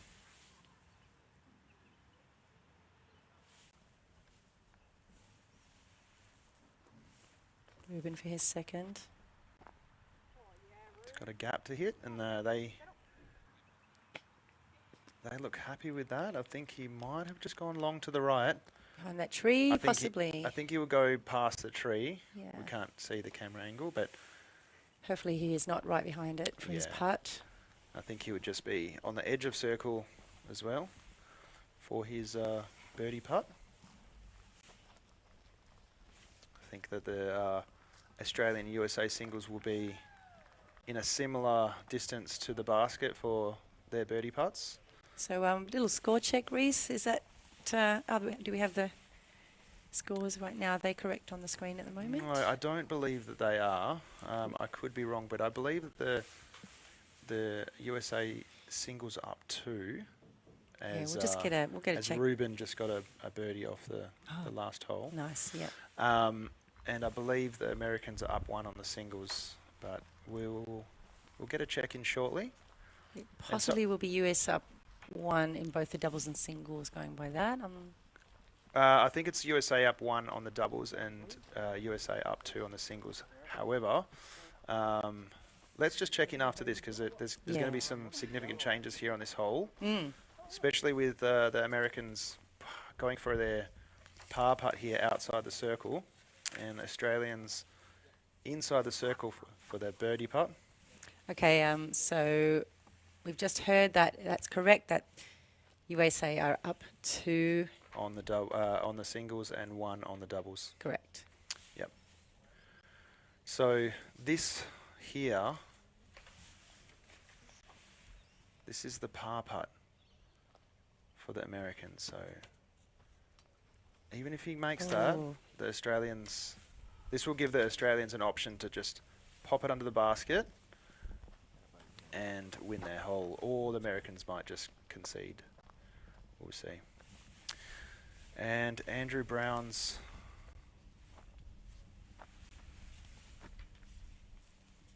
just outside the circle. You can see the blue line about a metre in front of him. That means he can do a falling putt if he wants to, or step forward without any penalty. I think Ruben will be probably just a little bit shorter than him. No, he doesn't make it. Okay, so this is going to give Ruben the opportunity to, if he makes this putt, that will give the Australians doubles and the singles the win. He is right behind that tree. He is, but you know what? But it looks like a straddle, and it's a manageable putt here. There's no wind on the green. He's about 5 to 7 metres out. And, okay, he... Like which side? He must trying be to figure directly. out. He must be directly in the middle of it. immediately said, Do I go "No, left? Do I I'm go not right? going No. left." Bit of a straddle putt, which is where you taking a stance where your feet are kind of equally far, roughly, from the basket, rather than one foot being behind the other. And it's called a straddle stance or putt, which is obvious. And but, one of the many kinds of putt stance you can take. Yep, and I believe there was just a quick precautionary call made on the footing of Ruben's, just to make sure he was in the line of the basket, or maybe Ruben was just trying to ask his card mates to confirm if this lie was okay. What a big momentum change. So that birdie puts, for Ruben, and for a win for Australia on the singles win there. for Australia on the singles. So I believe that puts the singles up 1 for the US, and doubles now tied for Australia and USA. Big shift in momentum, and you can see the Americans conceded their hole.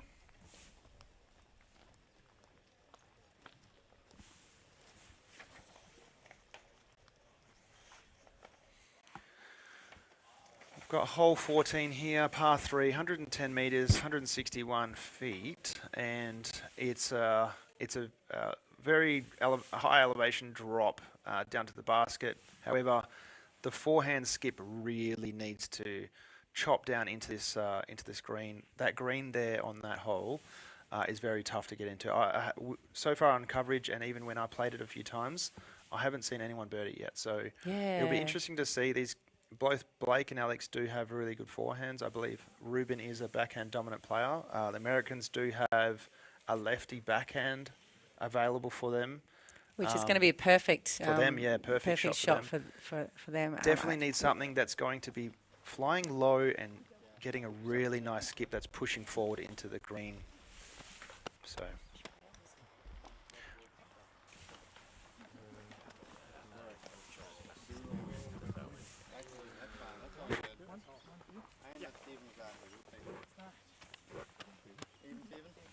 Okay, so Ruben looks to be up first. Things are getting exciting. Well, they were exciting, but now getting much tighter, much closer. It was quite a slow start for the Australians, and they're coming back up, and Ruben. Let's have a look and see how Ruben goes. He's missed all that hanging foliage there. He's not happy. But it's wide. It's safe, and I believe it's going to be pin high, and hopefully no obstruction to his upshot. But I do believe that he should be happy with that, because no, I haven't seen anyone birdie this, and if he's playing it for par, you know, that might even put pressure on the Americans. Depends on how this play goes. Well, anything can happen on this hole. You see, it's Brown with a forehand as well. He's cut the corner nicely. This actually looks. Oh, okay. So it's a very tough hole. I don't think it requires a very highly overstable disc, because it needs to push forward into the gap, not flare and stop, which most overstable discs do. So it's a very, very high technical hole for a forehand righty player. Let's see what Blake has. This looks good if it skips. Okay, so that's a good shot. However, he's still going to be probably just on the edge of circle. Still a bit of work to do there, so for Alex. But Alex is he's got a good putt. He does, and they've got the momentum on them. This is They'll be feeling some confidence, I reckon, right now. This is the lefty throw here. So He's cut the corner. I think he's gone. I think he's gone short. Gone a little bit too overstable. I think he might have seen Ruben's forehand throw and thought there might be some wind on the green, or played a little bit too overstable disc. That was the lefty. Yeah. So it was a bit of a missed opportunity for him then, because it's a perfect lefty backhand throw, left-handed backhand throw. Yeah. It just lends itself to the natural flight of the disc for him to just do a flat shot out there. But it's downhill. There's a slight downhill And you can see all angle. There's some wind. You can see we've got these Burns, ridges they call on them. to stop the water erosion. Yeah. And I mean, if you hit one of those on a skip, the disc is going to go all sorts of ways. All sorts of ways. So and you've got some erosion here as well, which you really would need to rely on a flat surface for those skips to react nicely. And look at all the challenges here at Mundaring. Yeah, I believe this might play one of the toughest holes. It's deceptive, I think, right? It is. It's not hard to bogey, but it's hard to birdie. I can vouch.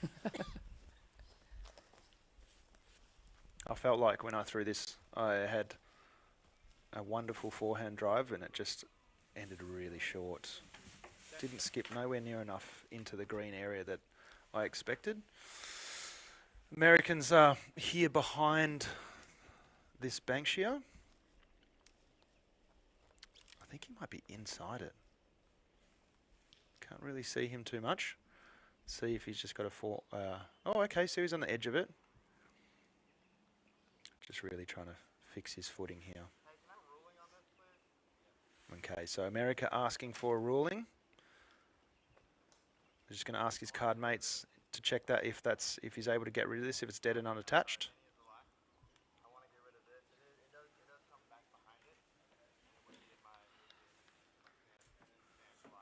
Okay, so what is happening is the tree is in front of his lyre, but because the branch is long, the branch is obstructing his footing on the other side, but because it is dead and unattached, that's okay. However, it's in front of his lyre. But his card mates have said it's okay for him to move it. And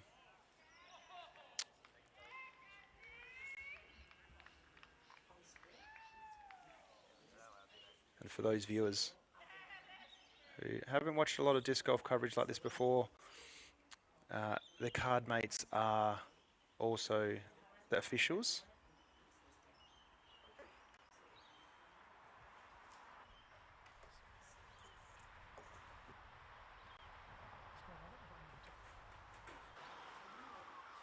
Okay.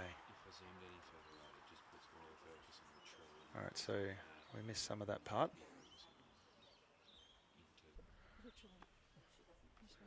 This putt here for Alex, which... Okay, so we're looking at Ruben now.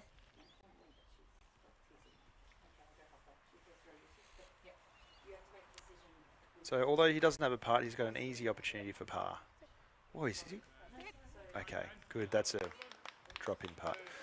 This is now going to put pressure on USA to either try and run this putt or just match Australia and get it under the basket safely. There is, as you can see, the basket is on the side of a berm, and anything can happen with the lyre.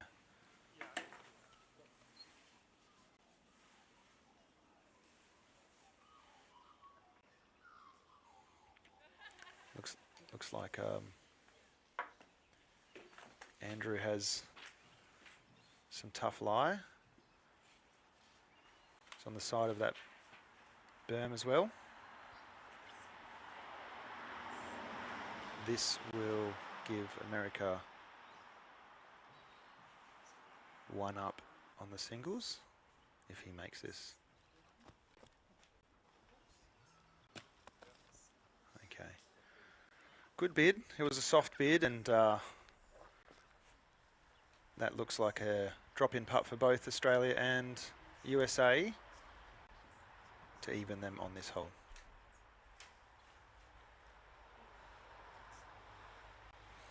Okay, so this is USA doubles up again. I believe that they didn't advance much after that last throw, the putt which we couldn't see. They will need to get this here for their third stroke. What a putt. They needed that one. So now this will give Alex the opportunity to try and get a birdie here and beat USA.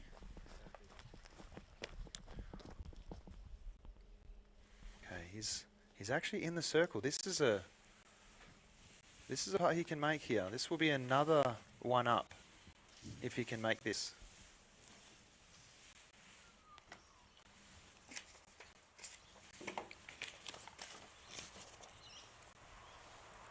Alex changes putters almost weekly these days. Good putt. That was it. Yeah, what a putt That by now Alex. puts Australia one up for the doubles. And as you can see, that's a huge momentum. They've really been riding on the momentum change for the last few holes. And doubles, I believe, are up. Still up 2 to the US, or possibly 1. I'm just going to confirm. Wait. No, I believe they're up 1.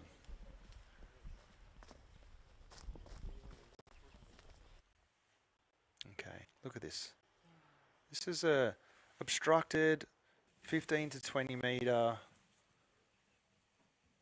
60-foot putt for par. I mean, it didn't yield USA an advantage on the hole. However, it was an amazing putt. That's all right. We didn't quite get the replay, that's okay. But we're on hole 15 now, and I'm about to take off to do a little bit of other work, so I'm going to leave you in the capable hands of Reese. Not a problem. Carry on. I got this. Sorry, guys, you're going to have to listen to my voice a little bit longer. Okay, so hole 15, par 3, 120 metres, nothing much off the tee except these groupings of trees here, which makes the gap tough at the end of the flight of the disc. So Ruben, if he goes through those trees, will make it onto the green and give himself a putt.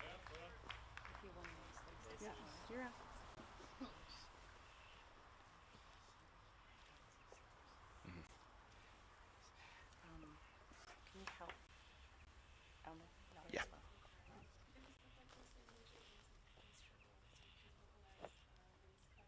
Yeah, scores. Amazing. Sue is a very important person in this tournament, so she's got some things to do. We've got Andrew Brown next for the singles.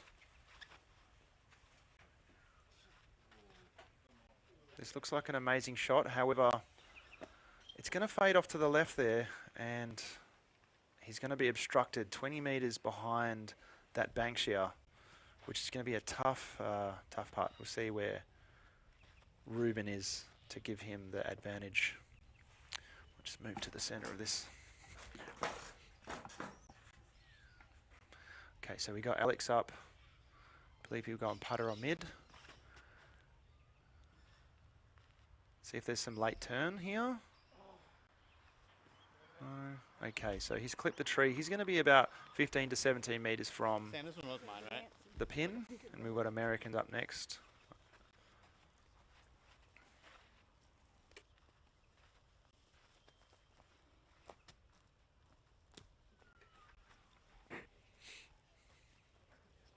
That's all wet. That's not gonna be good.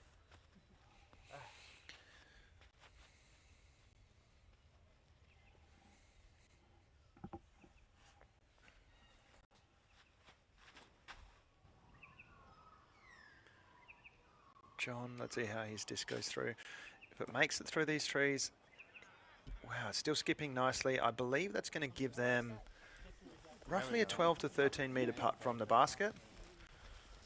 This could be a putt off between USA and Australian doubles. I believe Blake is up next for the putting for Australia, and Samuel up next for the putting for USA for men's doubles.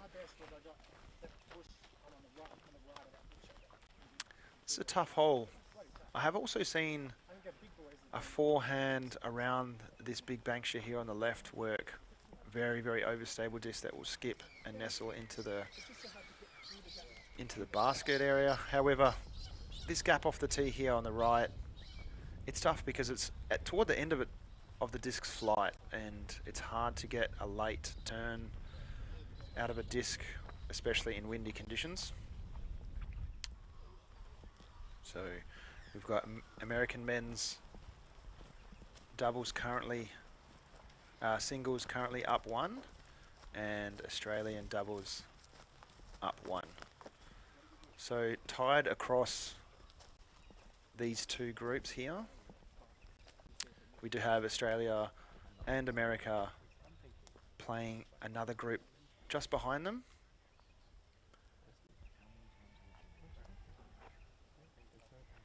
Okay, they're just strategizing on what to do here. See if Blake wants to run this putt or lay up under the basket and put it on the Americans to try and make it, and maybe, okay, so they've opted to just lay it under the basket and play it safe.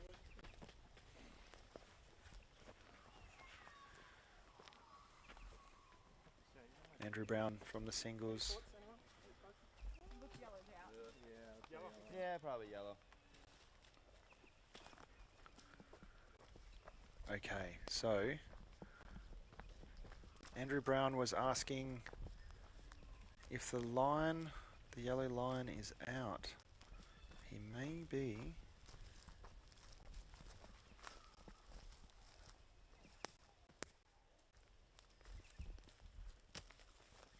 Nope. He was just confirming if yellow line was out of bounds. I don't believe he's out of bounds. And I was incorrect. He's got a open look. I thought he might be right behind that banksha there, but he's got an unobstructed look here for a birdie.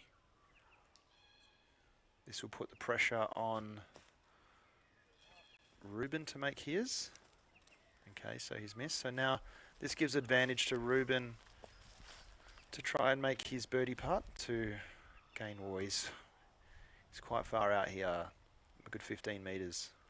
I think he's going to give it a soft bid. He doesn't want to get too outrageous. Okay. Self-play.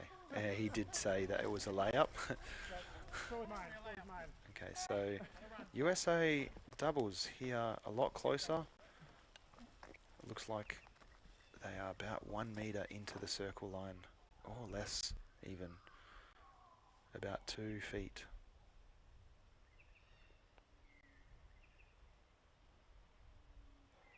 See what Samuel can do here. Get one up on Australia. Okay, so across the board, no score change on this hole. Australia up 1 on the doubles and America up 1 on the singles. If they all make their putts here, which I assume they will.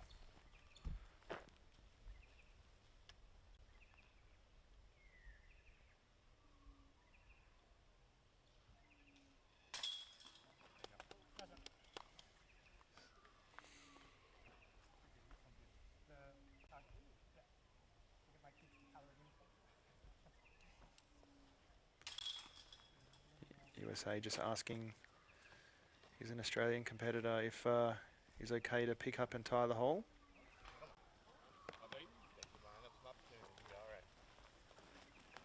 No damage done, no advancing done by both teams there.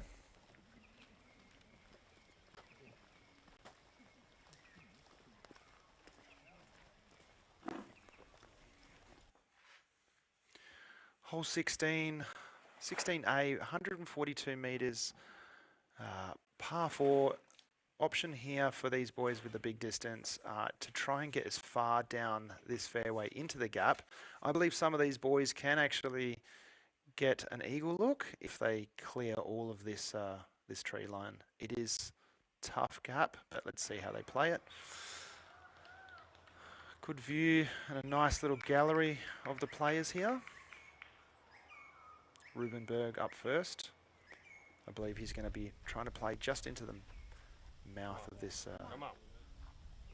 As long as that stables up nicely, that looks good. There's some tough bushing on the right side there if they go deep. We saw Canada have some real struggles on this hole yesterday.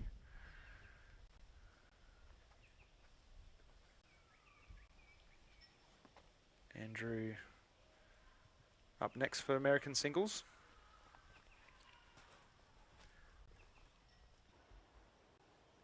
Opting for the turnover. Let's see. He got a nice tree kick over into the fairway.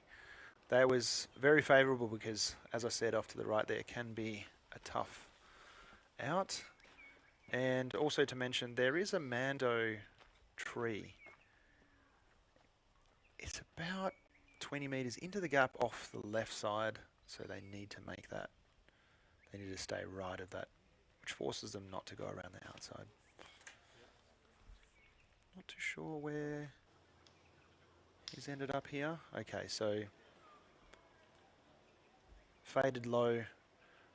I don't think too much damage there as long as Blake has a look to the green here. However, this might be a green light for USA to advance down the fairway as much as possible to give themselves either an eagle look or an easier birdie. Nice camera angle. Okay, so There we go. got into the gap. There we go. There we go. Going to have some tough footing there for USA.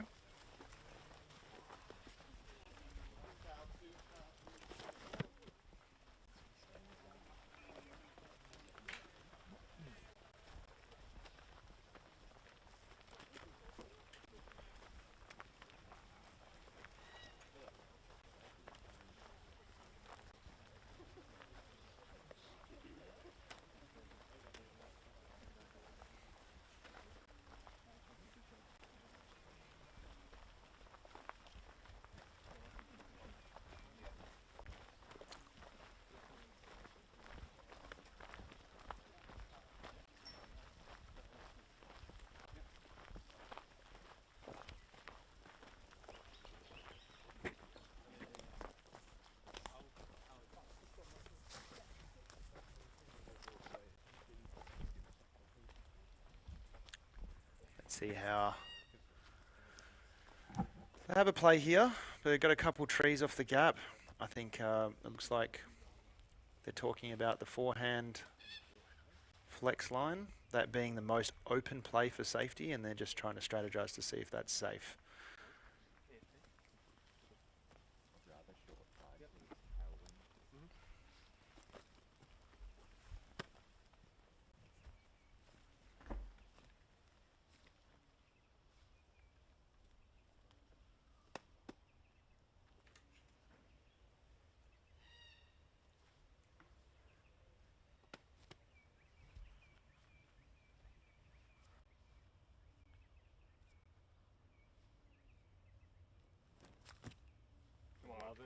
Come on. This looks like an amazing shot for the Australians. They really needed this, and they are somewhat parked for their second shot.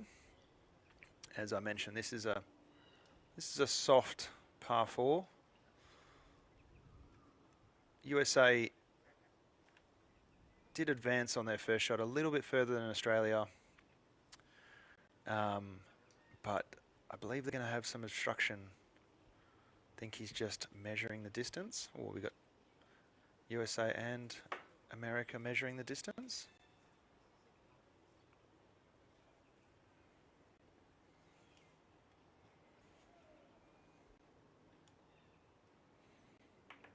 Maybe we can get a panning shot over here. There we go. Thanks, guys. Camera crew.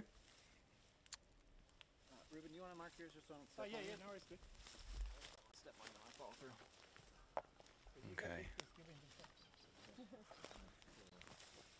USA just asking for Australia to mark their singles lie so he doesn't step into the Australia's lie and affect the disc. So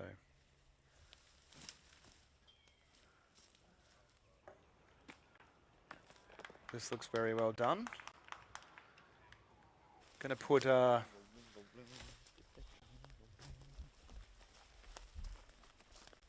doubles for both Australia and USA in a position for their putt for 3. So assuming they make those, that will no change for the score for the doubles.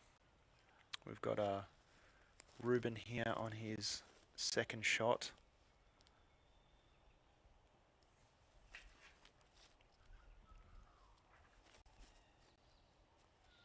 Looking to do a bit of a turnover because it doesn't have the straightest lie from this camera angle. Just checking his angle. Looks like he's pulled it a bit, and the disc has sailed off to the right. I think he's got an unobstructed look at the basket, but he's going to be probably just outside the circle. It's giving Andrew Brown a bit of a green light to try and get it right under the basket and put pressure on Australia.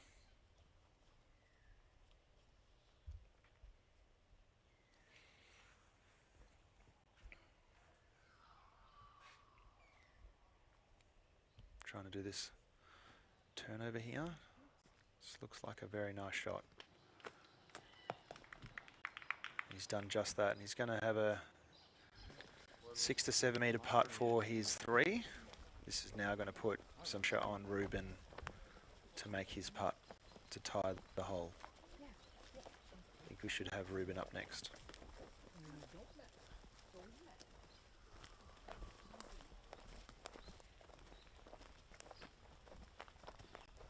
So far, the rest of the afternoon, it looks like the Lightning's holding out.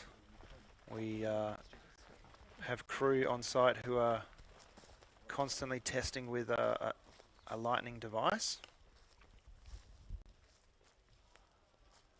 And it appears we have a green light to continue playing for now.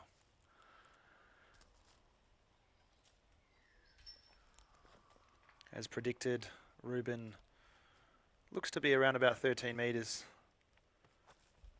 from the basket. He needs to make this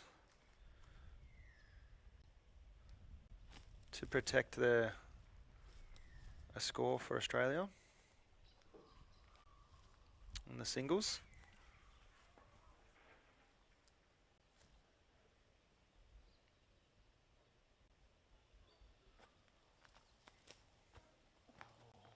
Ooh, gave it a real good bid.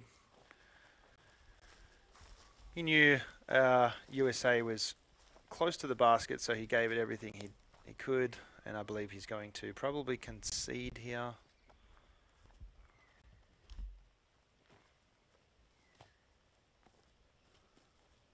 Okay, he's opting to continue to putt. This most likely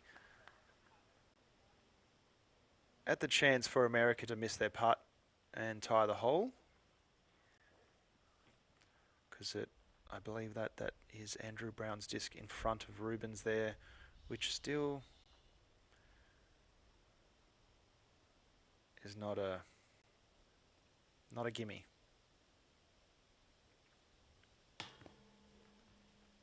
Okay, we will see Ruben pick up his disc to concede the hole. And picking up USA. That will put America up 2 for doubles. And with that part, and assuming that USA make... Okay, and Alex has agreed that they tie the hole. That puts Australia up 1 in the doubles and America up 2 in the singles.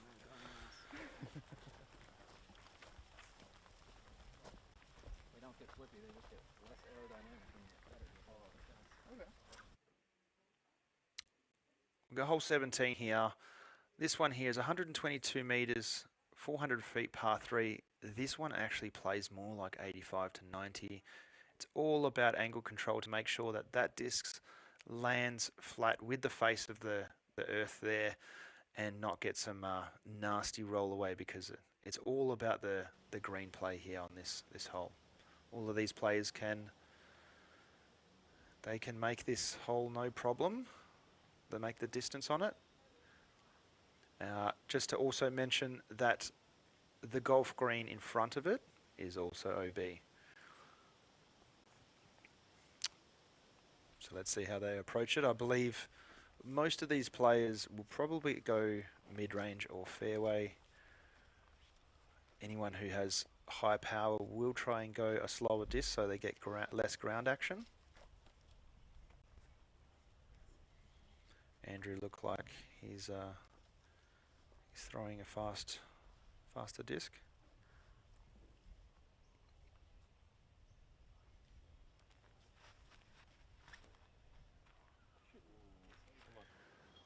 Okay, looks like he's pulled that over. He's got the distance, but that's gonna yield him a 3. It should be an easy upshot for him, just behind the basket, and give him the option to jump up there for a putt and just pop in. Give Ruben the green light to try and stick this green and get him the birdie. Looks like he has, however, he's gone long. As mentioned, 122 metres, and Ruben didn't look like he put a lot of power on that. Okay, this, I know this disc well. This is Blake's favourite Raptor. I think he's going to try and go spike hyzer and just let the disc dig into the ground and slow it down as much as possible. Well, he could be throwing it low and also having a fading skip. I think that's what he's opted for. This could be go in. Wow, oh, look at this roll. Don't know if he can see that. He's not going to be happy. That blue flag there marks the circle, so I believe he'll be in the circle for a putt, but he's got that green behind him, so it's going to be risky. He'll judge to see what he does after he watches John throw.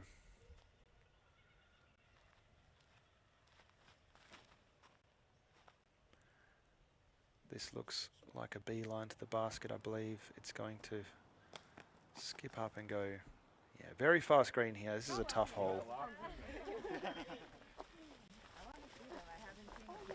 So every time we get to hole 3, a kookaburra flies down and sits under the basket while we're coming. Like, it's crazy. Hang out there. Australia just talking about the local birds. I believe Cassie and one of the American team players talking about the bird life here in Mundaring. If you weren't already aware, Cassie's a co-team captain for Australia and was practicing a week prior to the tournament here at Mundaring and broke a bone in her foot. And she's walking around with a moon boot. She has said it is hurting her, but Cassie being one of my players, I know her quite well. And she needs to be out there supporting the crew. She feels that's what she needs to be doing, and I hope she doesn't hurt her foot in in the process. But I respect her commitment to the team. As you can see, the golf green off to the right is out of bounds from this basket, so there's going to be some soft bids here for people who are trying to get the birdie. I believe only Alex might be in position for Australia. The rest are going to just be playing safe bids or upshots just to get under the basket. We'll see. Australia will see how America plays their upshot to determine how they throw.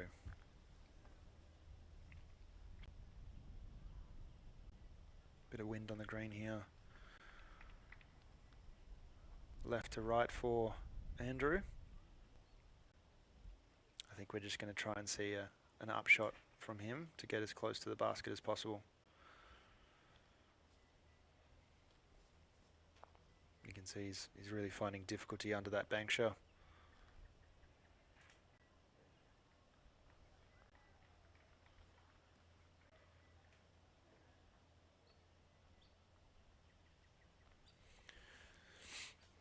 It's also tough because we could see some ground action even on the upshot.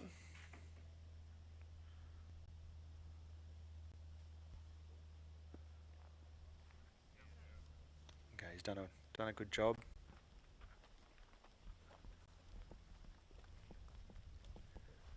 It will either be Ruben or the American doubles up next. I think it's Ruben.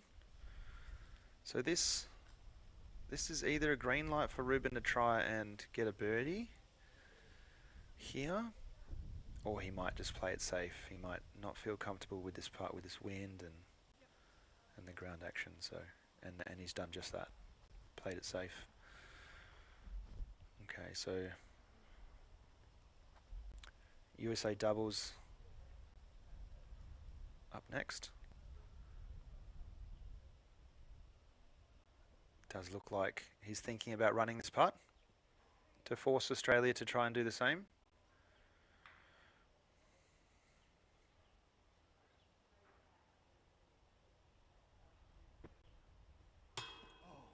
Oh, well done. Tough roll. Okay. So now Alex has the option to put it under the basket and put the pressure on USA to make the putt for their third shot, or knowing Alex, he's going to try and make this. He's just inside the circle. He's definitely trying to make this here.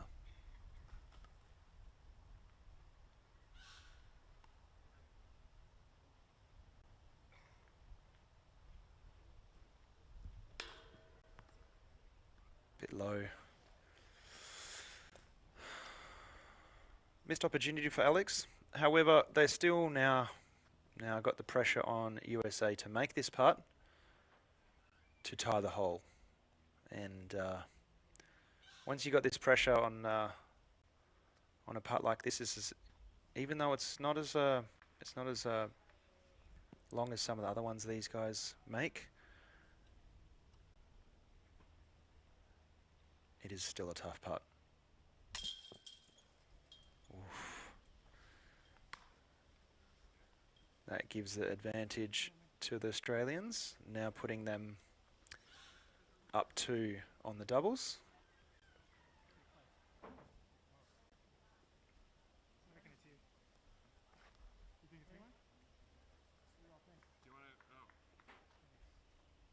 Okay, they're just the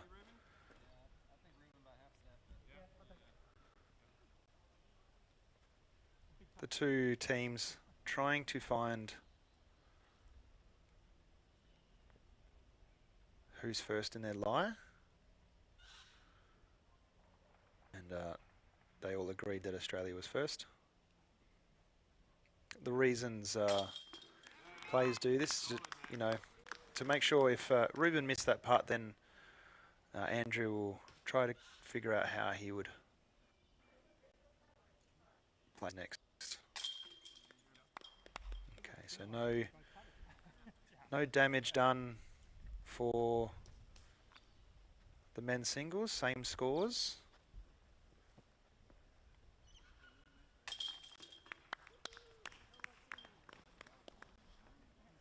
I believe that puts USA up 2 on singles and Australia up 2 on doubles.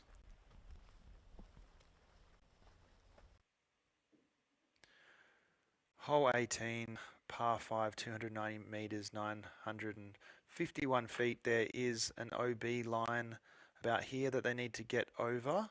And once they've made that, they are inbounds. Then they have to trek up this hill, play to this right side of the fairway. OB on the left and OB all on the right side. Then there is another island that have to stick. So there will be a line marked here. And then from here to the green will be all out of bounds. So they have to make it into this chipwood to make it into the putt. So I believe we have 5 or 6 holes left to play for these players. 6 holes after this one. So we'll see how they manage. We've got America up 2 for the singles and Australia up 2 for the doubles. It's going to be very interesting to see how they play this. We've got 6 holes to go. Anything could happen for both of these teams. Weather conditions are favourable for the players. There's not a lot of wind out there. It's cool, some slow breezes, and we did have some lightning warnings and some delays earlier today. However, it looks to be clearing up. As you can see, some blue sky up into the top right of that fairway just there. I believe we might have some people just putting out on the green of 18, so there might be a bit of a delay here. And I believe we'll see the Americans and the Australians checking their scores to see how they're going to play the next few holes and how they're going to tackle their competitor. Match play is very different to score play, and there's a lot of strategic value in it. There's a bit of a gallery here now on hole 18. This one plays quite a distance uphill. I would probably say elevation change of around about 15 to 20 meters from tee to pin, and being 195 meters. It says par 4 on the graphic, but I believe it's a par 5. I don't think that graphic is correct. Yep, I think that the graphic there is for the short version. I think the meterage as well. So I think this is more like 290. Let's see how they play it. Andrew Brown up for the singles first. Got to make the island here to be in bounds. So all of this in front of him is out of bounds. It looks like he's done a good job at that. Yep, good position.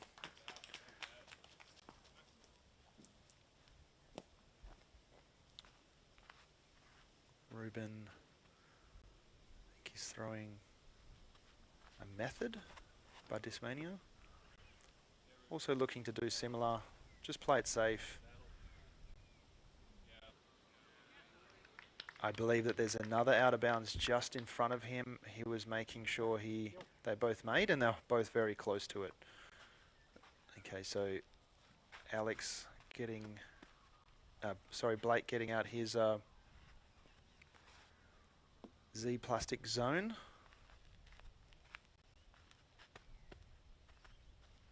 By Discraft. Blake being a Discraft sponsored player.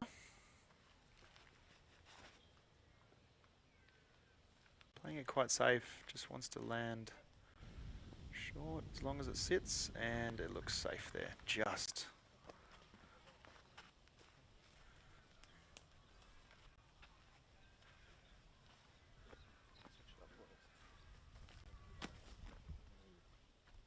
Okay, so Samuel changing his selection. He looked to have a faster disc in hand early, and now he's opting for a putter.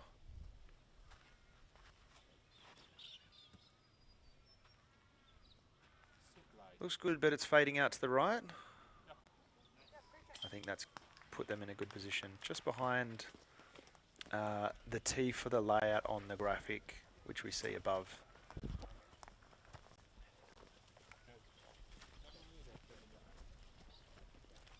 This course being a newly installed course by Recreational Activity Design. This course named the World's Course because it was installed for this tournament. If you haven't gone and played Mundaring yet, this course has 2 higher level 18 layouts, which we locals call the gold layout and the black layout, and each of the layouts also have a white, blue, and I think now a red on also the gold layout. So we've had events like Aussie Open 2016, 2017 with the lights of Paul Macbeth, Ricky Wysocki, Eagle McMahon battling it out on the Golds course. But these gentlemen today are playing the new Worlds course, which also is named the Black course. A few creeks on this screen, as you can see, they're walking over one, which marks from here onwards inbound, which is where all these players have made it. American doubles up first.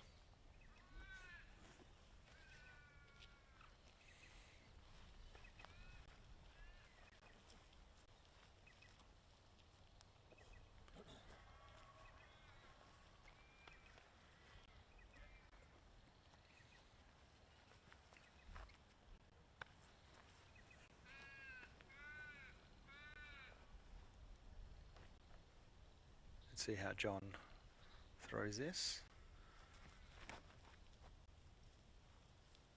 All OB on the right side here, so hopefully he stays in bounds and looks like he's done a good job. Inbound, there we go. Starting to flip, I got He's happy he's in bounds. Alright, so I think we're going to see Alex trying to go big here. Try and chew off as much distance as possible, giving them the option for the throw into the green.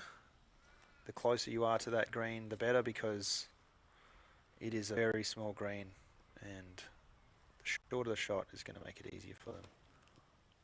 Yeah, great shot, Alex. He's quite happy with that.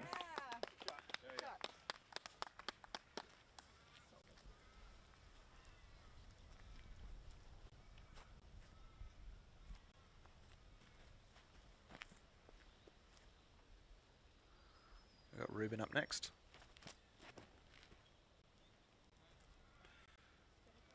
These gentlemen all doing a wonderful job at keeping it in bounds on that right side. Let's see if Andrew can match the rest of these players.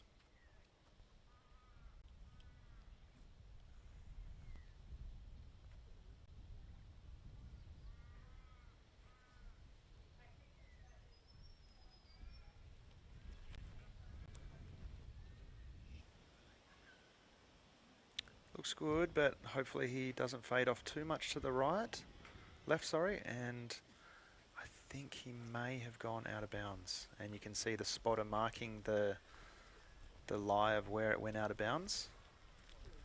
This will give Ruben a shot advantage on this play so far, so let's see how he approaches that. We're just checking, and this is Paddy Robinson, former Australian disc golf champion, on the bag for Blake Houston. You can see Alex and Blake strategizing how they're going to go their next shot, whether they've got enough distance to make it on the green in 3, or they're going to lay it up before the OB line and then try and make a long putt or just a safe par 5. As mentioned earlier, if you're just looking now, that graphic above is for the layout for yesterday. This is a par 5, and it does play 295 metres, not 195.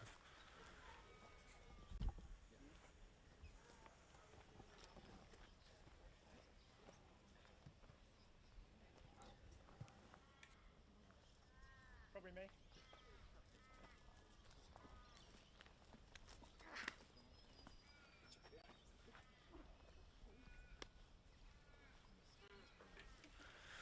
We've got Ruben up next.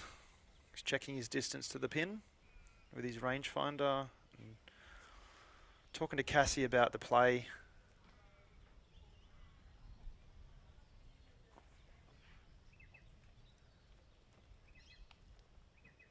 I believe he's going to try and go a putter or a mid shot. Yep, looks like a putter. I believe that might be either a link or a logic by Discmania, and he's just going to try and lay it up just before the OB. So he's quite happy with that. Ruben has 1 extra stroke advantage on USA with this out of bounds here by Andrew Brown. So either Andrew tries to stick the green here, which is a tough ask. I did play this yesterday in practice after everyone was finished, and I threw from exactly where he is and hit the log just before the green.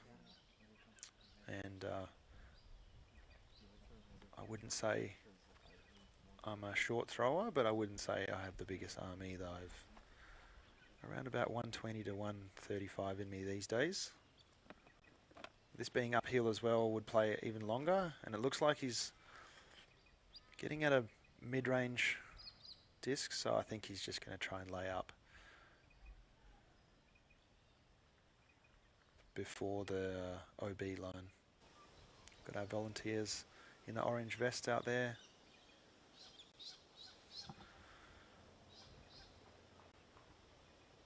Okay, it looks like he's approached that throw exactly how he wanted. Okay, so now Alex, and you can hear them talking earlier there, whether or not they want to go for the green here for their third shot, or they're going to try and lay it up. Knowing Blake and Alex, they... Oh, he's I'm corrected. He's opting to throw his zone and just lay it up before the out of bounds. He's going to try and get as close to that out of bounds as possible to give them a very easy look at the basket.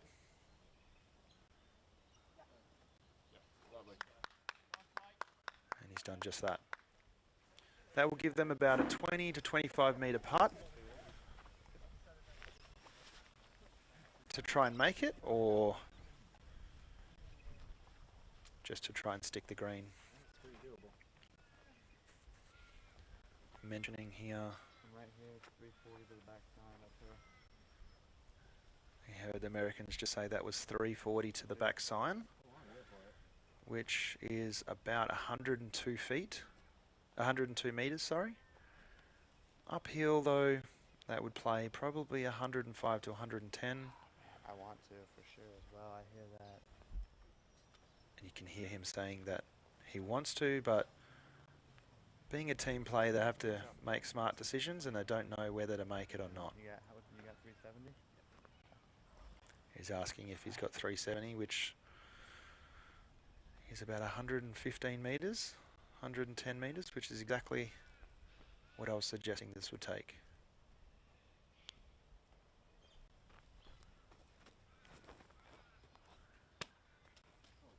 He knows he hasn't made it. I think he put a little bit too much hyzer on that, and that's faded off to the right side out of bounds. This will now give Australia the advantage in the men's doubles. Sorry, doubles, not men's doubles.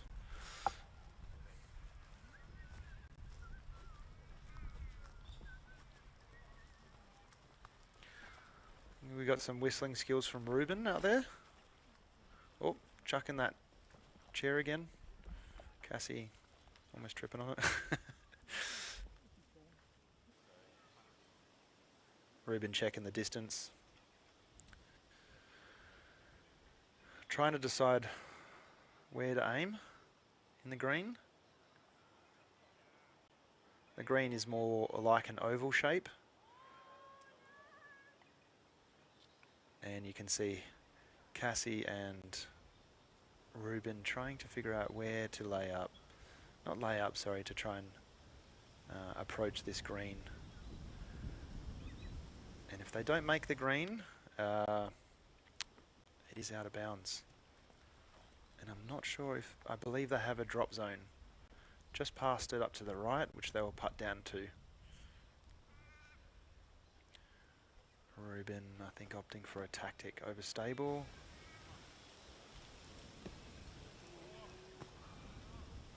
Hitting a tree and going out of bounds. I think that will put him to the drop zone.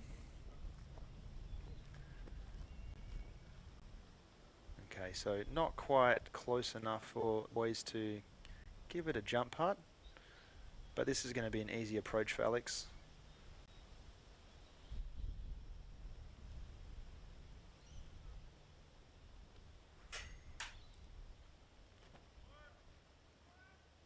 Nice little flex. And hit the tree, but it was safe, so he's got a little.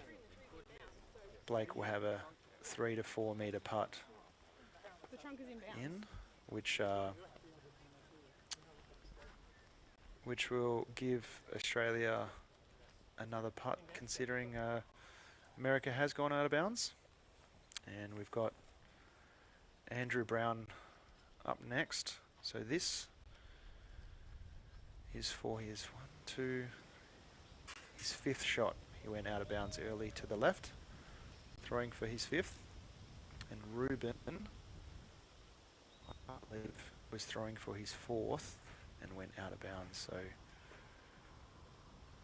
he'll be at the drop zone in 6.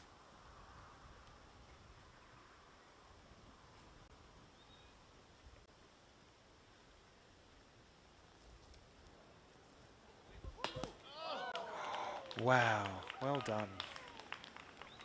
Okay, so now, if I'm calculating the scores correctly, the strokes correctly, I believe this will put pressure on Ruben to try and make the drop zone putt. We'll confirm shortly. Okay, so we heard John just stating that he believes that Australia's won this this hole.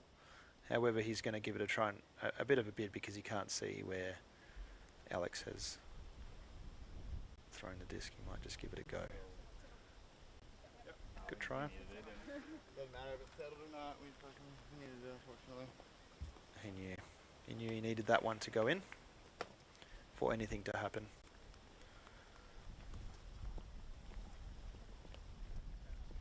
Okay, now let's see what Ruben has here.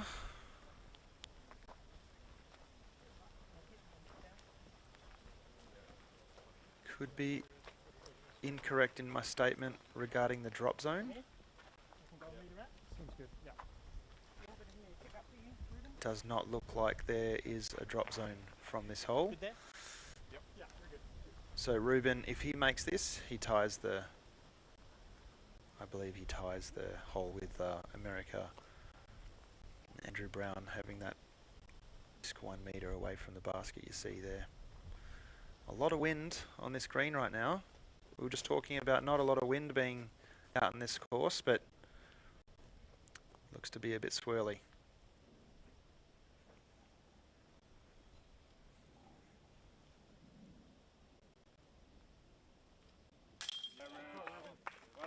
Looks to have made that. That's tied the hole for Australian doubles and one up for, sorry, Australian singles and one up for Australian doubles. He is putting in there.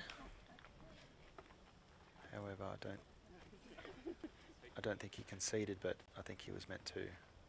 Considering, I think Blake just wants to go for it anyways. I think they've got a stroke advantage here. I think he's just wants to make the putt. Okay, so that will put Australian doubles up 3 and the Australian singles still remain the same for USA up 2.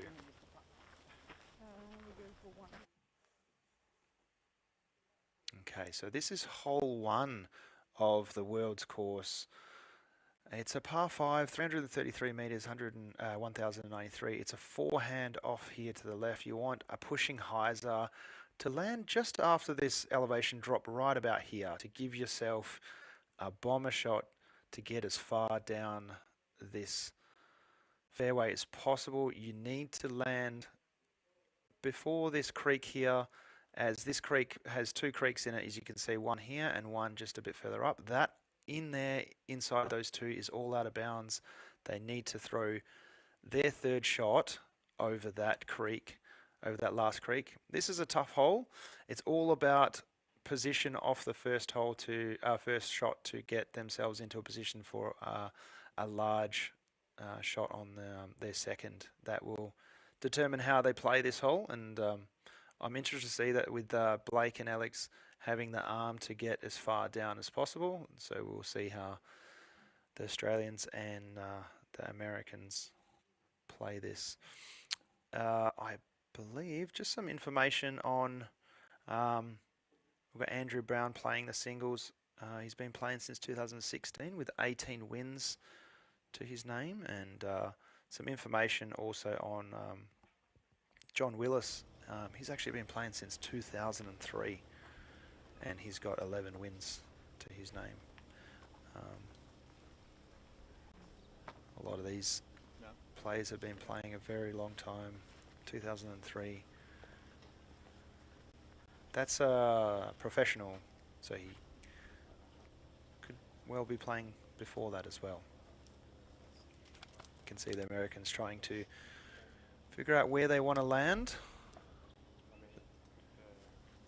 Chipping Heiser to land as far off to the right as possible, but push a little bit as well to get a good footing. They don't want to land on the downslope of, there's an elevation drop on that golf green there. They want to either land before it or after it.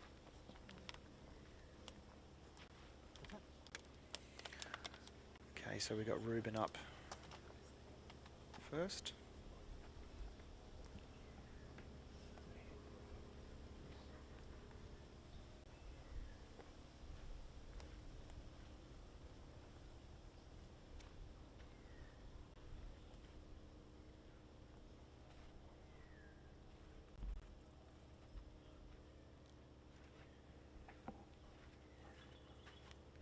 Andrew Brown up first with his forehand.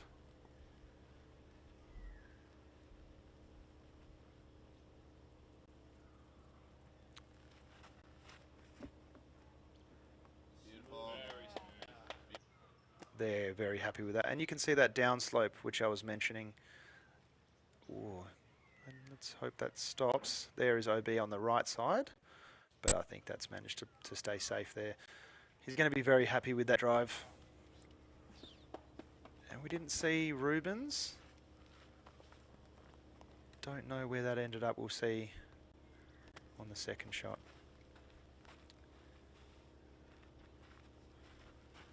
The intention here is not to get as much distance as they can. They just want to be able to get either before or after that downslope, and obviously get through this gap here. He's gone very high. Wow, look how far he's gone. Didn't even look like he put much effort into that, and yeah, he's gone 20 meters past where I felt my best drive was on this hole.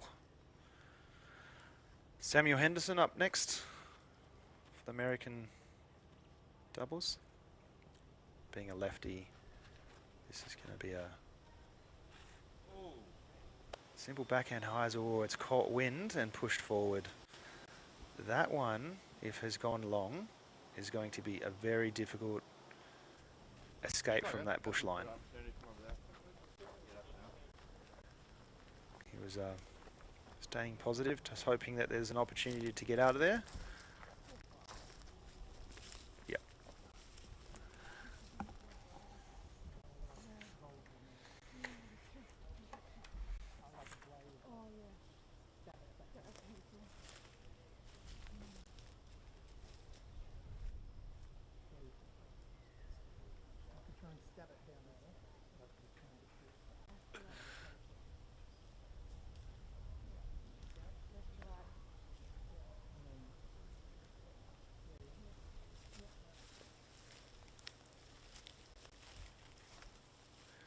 Just some technical difficulties in the booth while I'm commentating.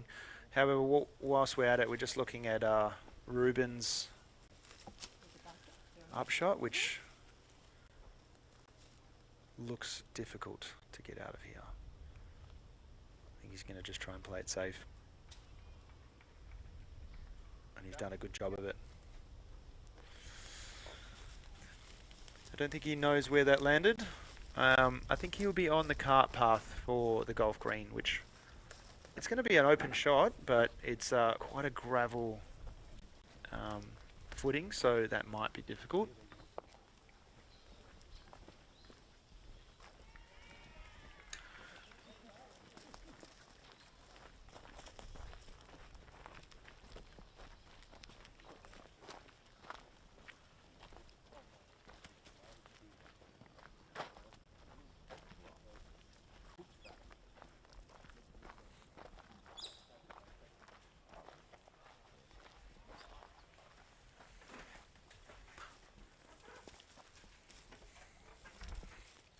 All right, so he actually didn't get as far down the field that I originally expected. Still got a tough shot here with the obstruction in front of him. And he knows his opponent is still 20 metres in front of Ruben for after his first shot, and this is Ruben's. He's going for his third now.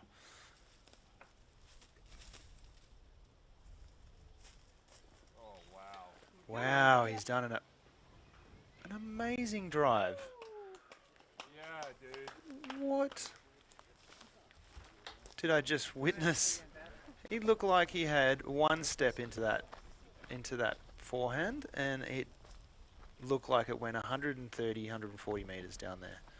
That's going to advance Ruben down there quite a bit. That was his third shot. I think the Americans are looking for their disc.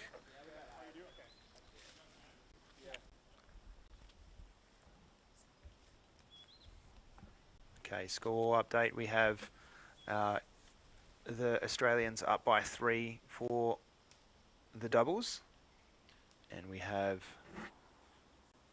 USA up by 2 on the singles.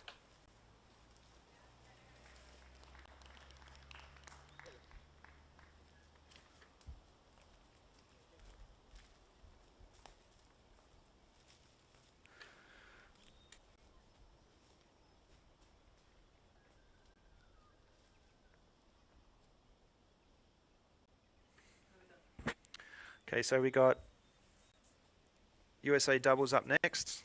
I believe they've found their disc.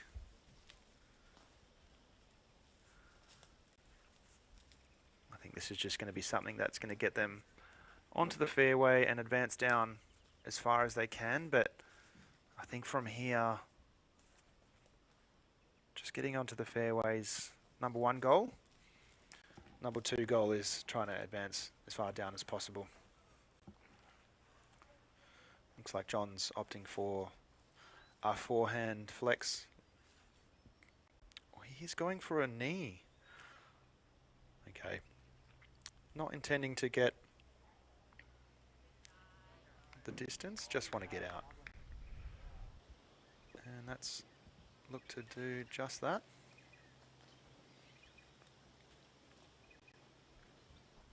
So that was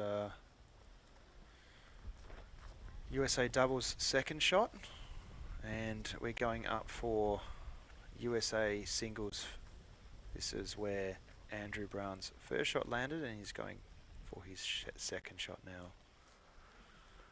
This is a prime opportunity to throw as far as possible and try and get as close to that out of bounds line as possible. From that out of bounds to the pin plays roughly 70 metres.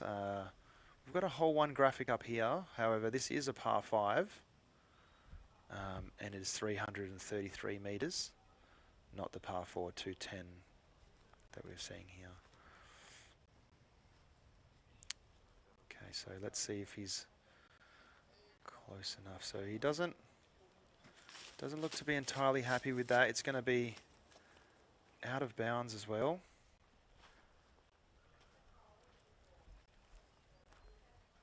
Andrew knew he had a decent advantage with Ruben having 2 shots to get out of the first gap, and with that out of bounds has reduced that to even. And we're looking at Blake and Alex trying to test the distance to see if they can get as close to that out of bounds as possible, which I believe is probably about 160 to 170 metres. Being downhill, these boys have this distance, but it's all about speed control. I believe Blake is pulling out his, looks like a Venom.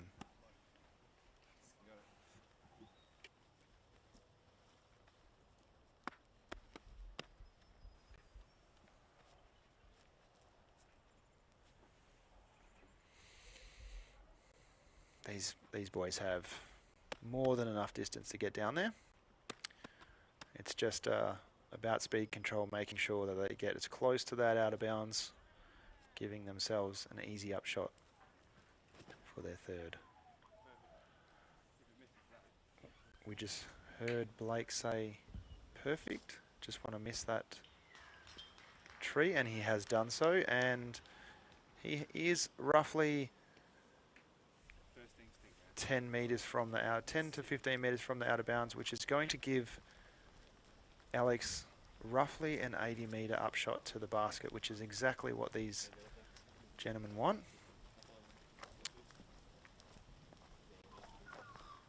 We've got USA up next for the doubles. These gentlemen are playing from this will be their third shot, and they're going to just try and get as close to that out of bounds as possible. I don't believe they have the distance here to try and get to the green. This would be roughly 160, 170 meters to get to to get to the pin. You can see he's pulling out what looks like a mid-range.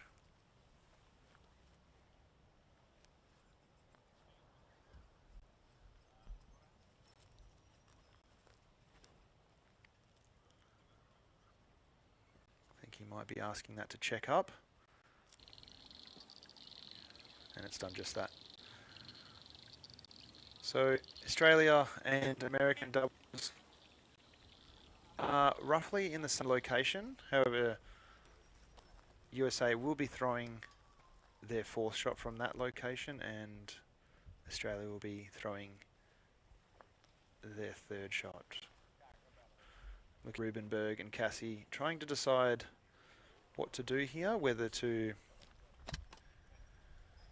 try and make the green. I believe that he's going to try and lay up just before that OB, and I'm correct, he's throwing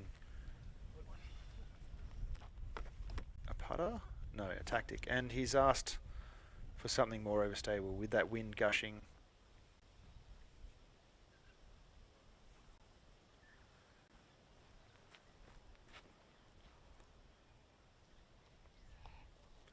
It's asking if it to settle down. Yep. There's an OB line, which it's landed just before.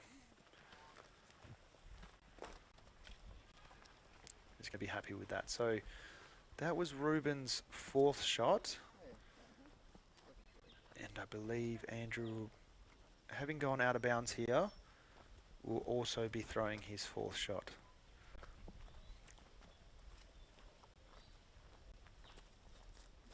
Normally in a tournament this would be okay for Andrew, however he's not far enough up this fairway to get into a position to access the basket, so he will be throwing a short shot to just before the out of bounds.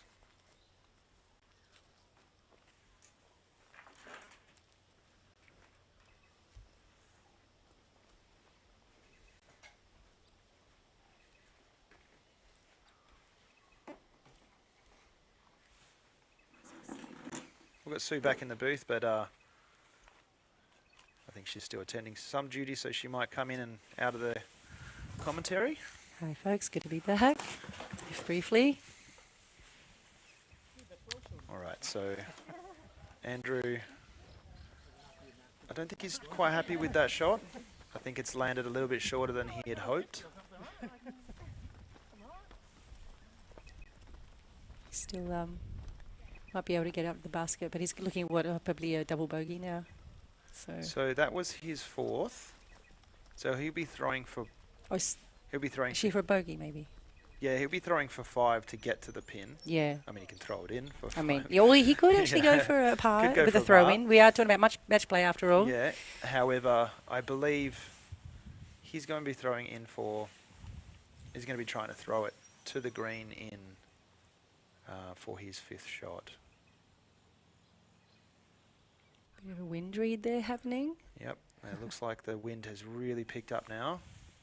I was mentioning only half an hour ago that there was no wind, and now you can see it's quite significant for these players. We've got Ruben and Cassie just trying to figure out how to approach this green. They are off to the left here, and the two guardian trees next to the basket are on their left side, so it's going to be pinching Ruben off a little bit. He's going to want to hyzer out to the right side. This out of bounds area is wider on the left and narrower on the right, so kind of really, it encourages kind of a risk reward approach. You're either trying to get up to the pin, but you've got more OB to try and cover. We can go for a safe layup to the right, but you know. I think he's going to try and push this long.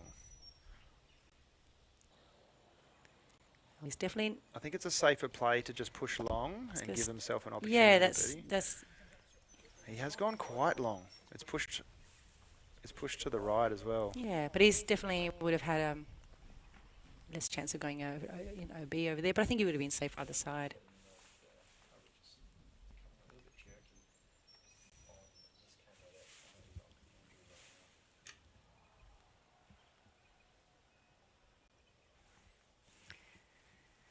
What a focus.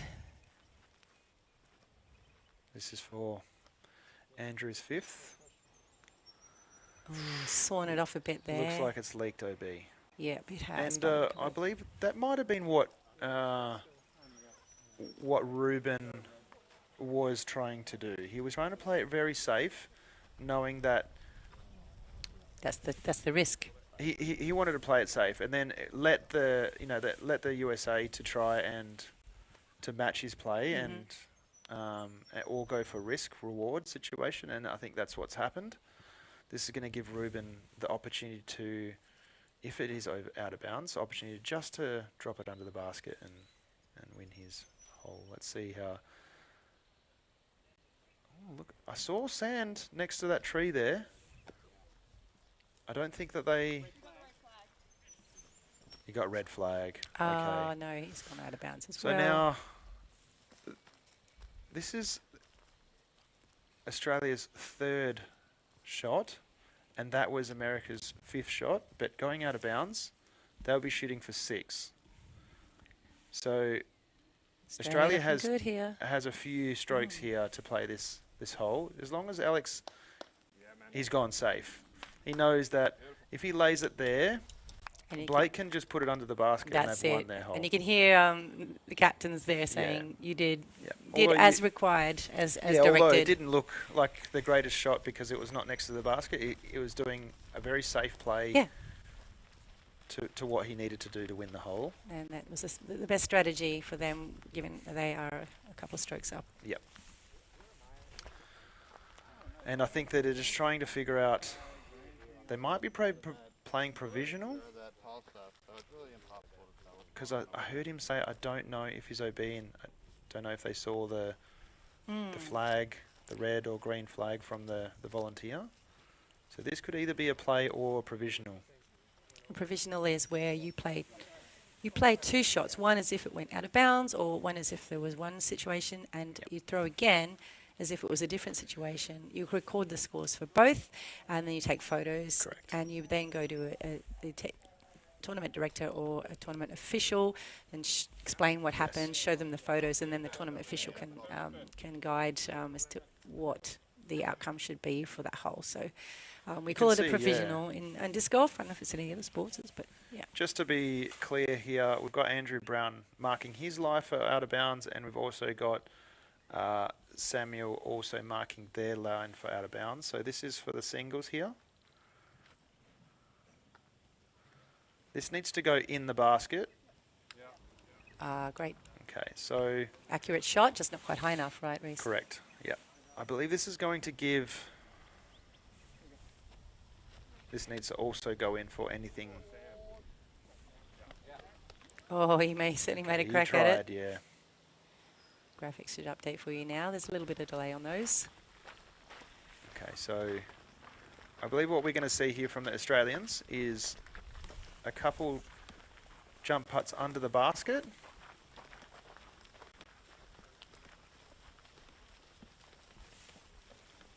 How many holes do we have to go, Reece?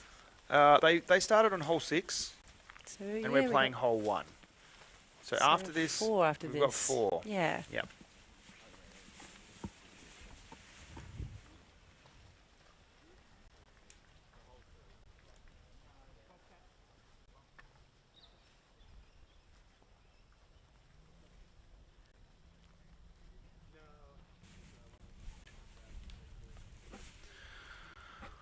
Okay, so as we thought, they were just trying to confirm the provisional. Provisional play, with what Sue was mentioning, sometimes if they can't go up and see the lie of where it went, and or the official who is on the flags can't confirm if it is in or out of bounds, he will show both flags and leave it up to the players to go check their throw. And in this situation, with that provisional thrown, I believe that they've looking to have confirmed, and I also think Ruben is, I think that they might even be counting their scores. Yep, they are. There's been a lot of out of bounds here, so I don't blame them for being confused, because I am also. Ruben wants to know what Andrew's score is currently, his how many strokes he's played, so that Ruben can try and figure out what he needs to do with his upshot. Okay.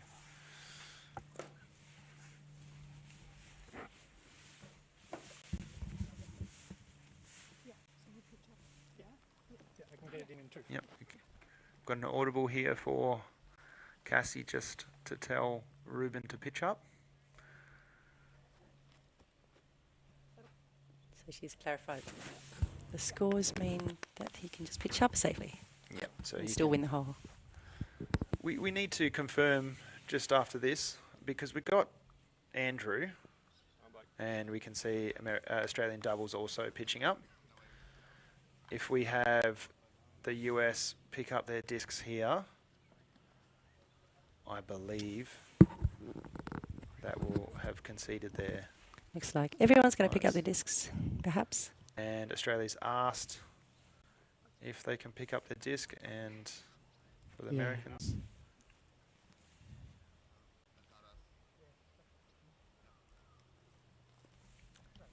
That will put Alex and Blake from Australia up 4 now for the doubles. And just going to confirm this one here. This will now put America up 1 in the singles, with Ruben Berg winning that hole over USA.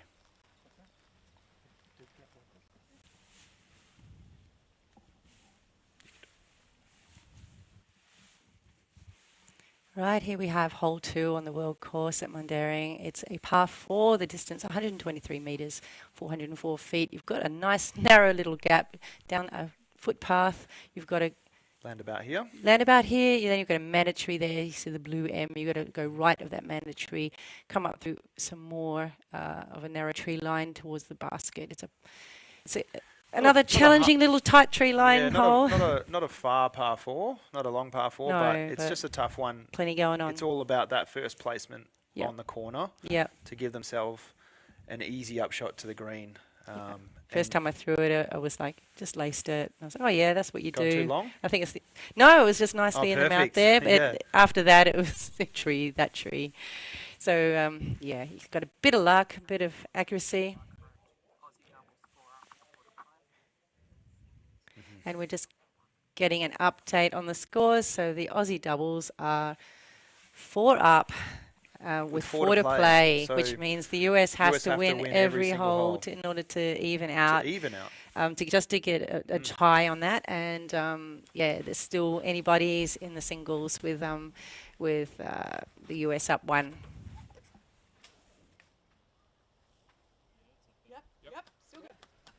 Wow, what a line from Ruben. Where did he just go? He's gone up to the right there, and there was some clapping there, so they were happy with that. I haven't seen this line myself, so I'm interested just to see how that plays. That is so interesting.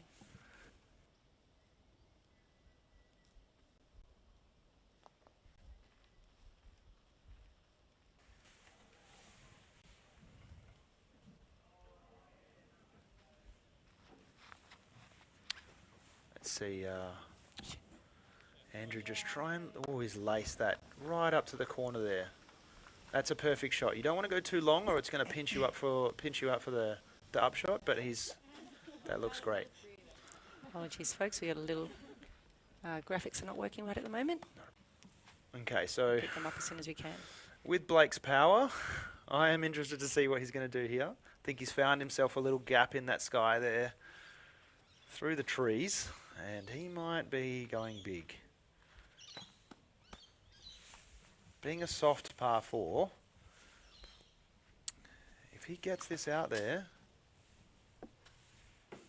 he has hit some trees, but there's an audible there saying that it's good.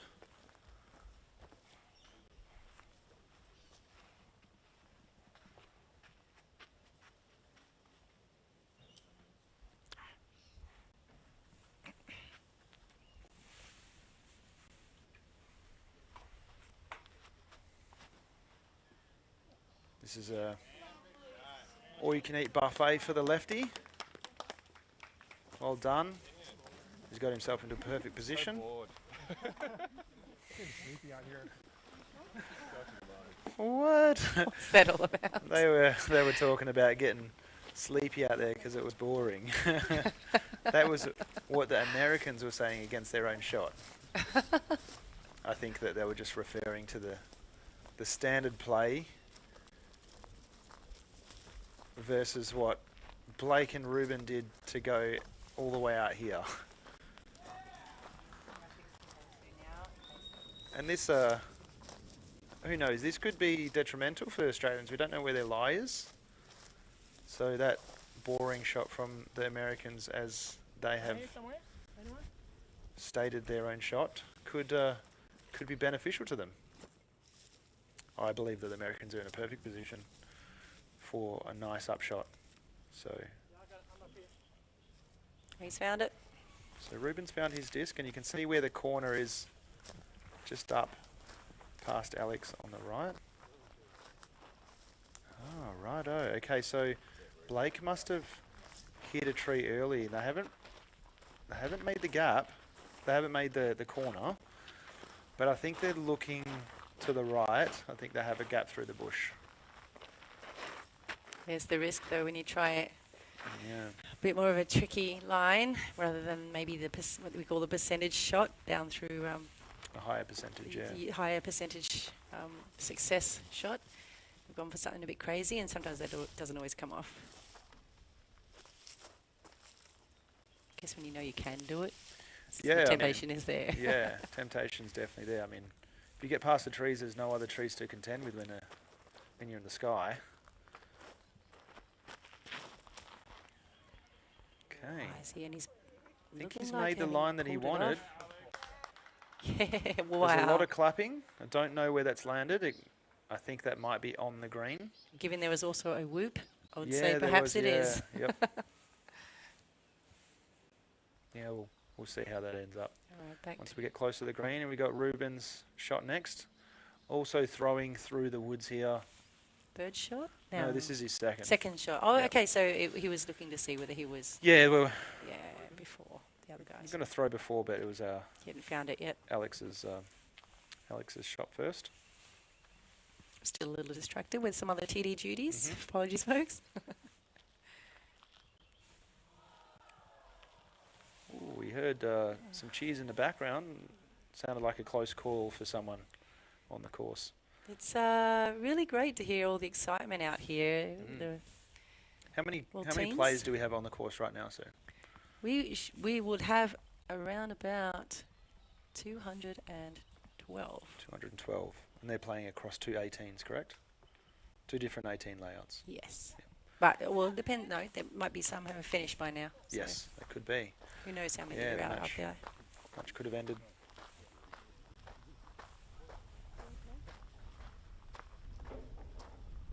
Alright, so Ruben had his upshot, which was an overhand. I didn't see what type of play, but it was an overhand throw. I believe he's going to be close to the circle or in it. Look at this wide open shot from these Two American gentlemen. Andrew Brown landed in a perfect spot. Oh, unfortunately, he's he not did. capitalised on that great tee shot, and He he's did. But, he would have ideally wanted to go right of that tree. There's the gap is to the right. I think he threw the correct disc, and I think it was the correct throw. He just needed to give it a bit more power. The disc would have flipped up to flat and gone straight. And the tree that he hit, he might have been tentative because of the wind. You can hear it on the the coverage. cameraman's microphones. Yeah, I think he needed to give that another 20% power. And so what happens sometimes is when you go, I'm going to give it more power, when you see your another card mate perhaps go one way, you'll compensate, and then maybe that's what's happened here. I did also overcompensated. I did also mention earlier Hit the tree on the right. On another hole, some of these cart paths are like a loose gravel.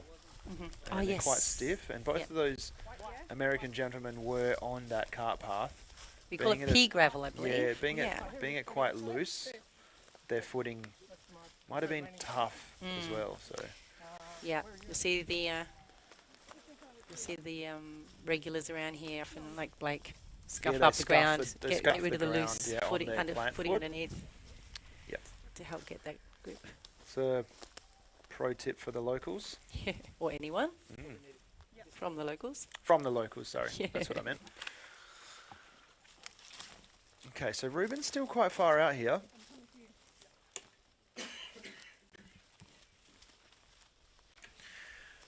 He's just checking his distance. I think he's still got, looks like 35 metres. So I think he's going to do a forehand chip hyzer. Yeah, you can see him. Forehand, meaning that the disc will, with the right hand, will naturally fade into the right. That's one of the great things with disc golf is you have all different discs that you can shape around your obstacles. Different ways, you choose different discs and use different kinds of throws, then they will get a different kind of curve to go the way you want. And he's done a great job with that.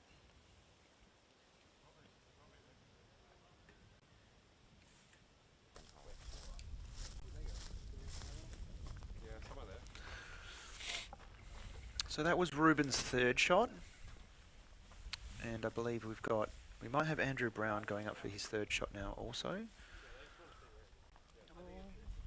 I think they're trying to find a disc currently.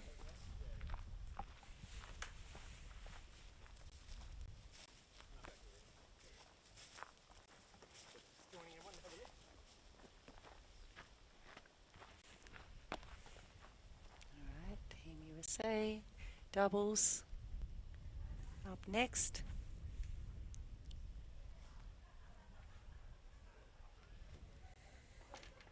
Oh, that's what you want to do. Oh, and he's going for it too. Well done. To try and get it in for 3 for a birdie.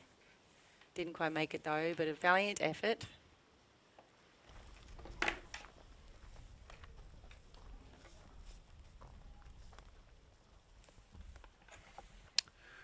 Okay, so this one's Andrew Brown. This is his third shot.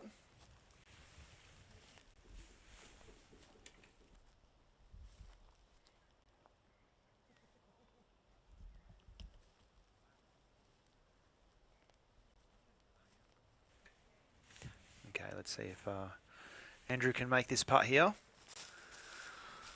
Well, looks good. Oh, I was sure that was going in. Really loved that forward momentum he had with the putting action. It was a really clean putt. One. Yeah, it would have had a good chance as any of going in. So I think this is for their third. Do it. Oh. Wow. Wow, a lot of cheers on the green there. Team I think Australia all rezzed up. Yeah, they're razzed up for sure. I think Blake was almost had that one in. Ruben here for his fourth. And we've got Andrew under the basket there on the left. Well, I believe that might be Blake's, but Andrew's is close. That was Andrew's third. So this would require Ruben to make this putt. Oh my goodness. He deserved that. It He went deserved to in. have that going in. It went in, and when it came out, I think Didn't stay. it might have been a little bit soft. Yeah. Changed a bit heavy and pushed it out. We sometimes say in disc golf when someone's putt goes in and then gets kicked out, we call that being robbed. Yeah. But really. Robbed by the basket. Robbed. They took all its money. Robbed of the glory. Took all your money, your phone. Your life, your wife. Shoes, everything. Disappointing for Ruben. Okay, so we've got John. Yeah, I believe this is for USA's fourth shot. And I think that will tie up Australia for the doubles. And if I'm correct, and that concludes the Americans for the doubles. They can no longer advance because they are 4 down with 3 holes left to play. Congratulations, Australia, on that one. Yep, winning the doubles. that was all the cheering. That actually took me by surprise. I should have counted the holes. I think we've still got the doubles, though, the singles still to go. So. Yeah. Okay, so we've got the hole flyover for hole 3A, which is 92 metres. My favourite hole on this course, it is either a stable turnover or pushing flip to flat hyzer that is going to fade around these trees and land, I think, around about here to just around those trees to get yourself an option for the basket. This is a technical shot, so anyone who's got that flat turnover, and I believe Ruben, I think both of these players do have this, so let's see how this goes. Okay, so we got USA 2 up on the singles here and 3 to play. We'll only be covering the singles from now as Australia has bested the Americans in the doubles. Yep. So let's see how this goes. I believe Ruben is going to need to put his foot down. He's going to need a birdie here first. Yep. Otherwise, the next 2 holes he will require just a birdie to match him. Just to match win, him, so, just to match him. yeah. Well, he could win with a bogey. You never know what'll happen. He could. Yeah. But yes, yeah, that's right. It still could be anybody's game.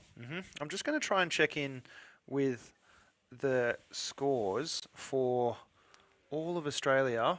Yeah, let's see if we can find out. I can tell you we do have some news in that the next game is going to be delayed really significantly. So it was to have started at 1 p.m. It is now 1:25 p.m. Australian Western Standard Time. That was due to the both lightning. Australia, lightning delay. So yeah, we're now looking at a 2:30 p.m. start for the next game. Yeah, so I got you 2 up with 3 to play. Luckily, we're in the later months of the year here in Australia. The sun doesn't go down to right now to about 7:30. So won't be an issue. So we should be fine. So would that be a 9 or an 18? What's that? Sorry. The second round. 18. All the games From after now round onwards. 1 are Okay. 18s. Right. Yeah. So just the 2 games per day. Well, with 2 time slots roughly. Okay. Just the pool play was in 9s to help get everyone as many games as possible. So we got opportunity to get in that top 16. Ruben and Andrew just confirming some scores.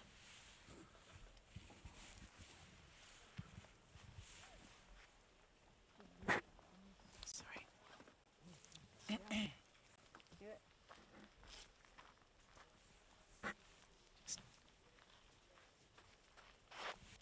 I think that both these gentlemen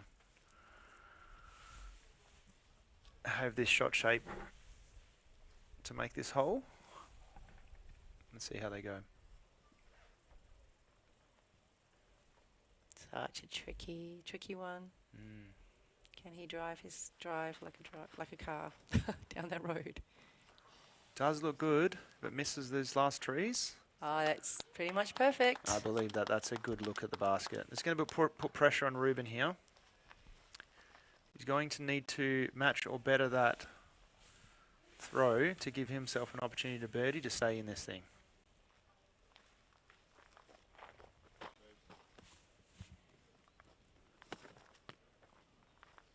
If you went on the coverage earlier, Ruben's a long-time thrower of the disc. Not necessarily disc golf. He's only entered disc golf competitively recently. However, he's been throwing ultimate frisbee is almost his entire life.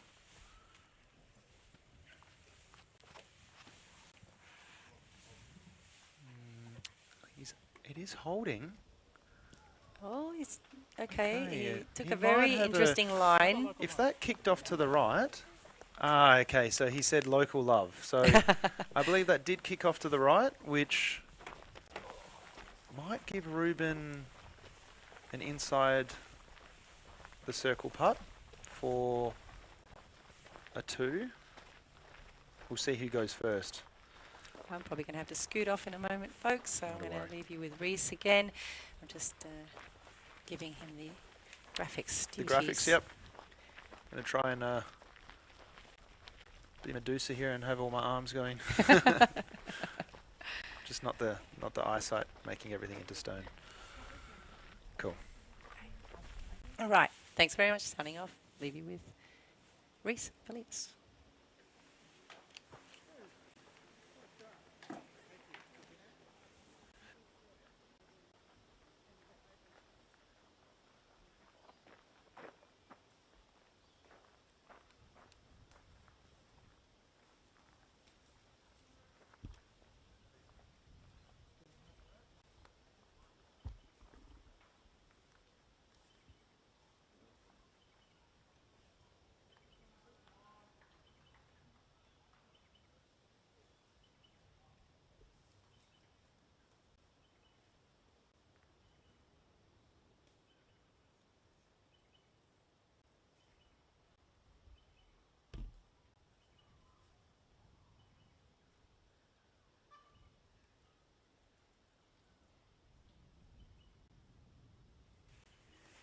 All right, let's see what Ruben does here. Looks like he's on edge of circle putt over our grass tree.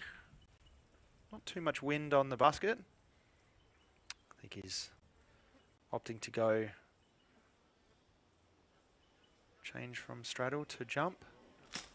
And that was a very long bid. So I believe we are going to find out how Team America putt this. Hard to say.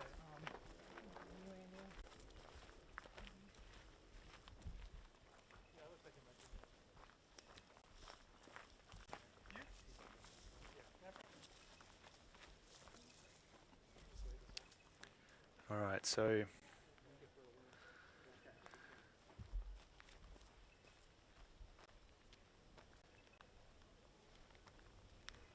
with 3 to play after this hole, if Andrew Brown makes this putt, it will force Ruben to win every single hole until the match is completed to tie USA. And he's done just that. It looks like I could be incorrect here. So 2 holes to play. I think we just noticed. Sorry, I'm just trying to do the scores whilst commentating here. I believe that puts USA for the win, the men's singles.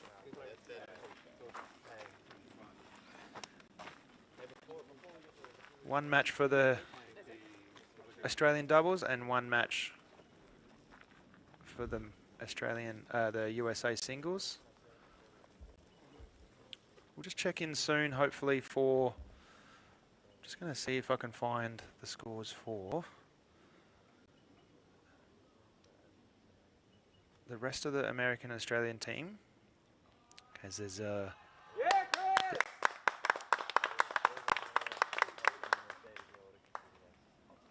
clapping there. Just checking in.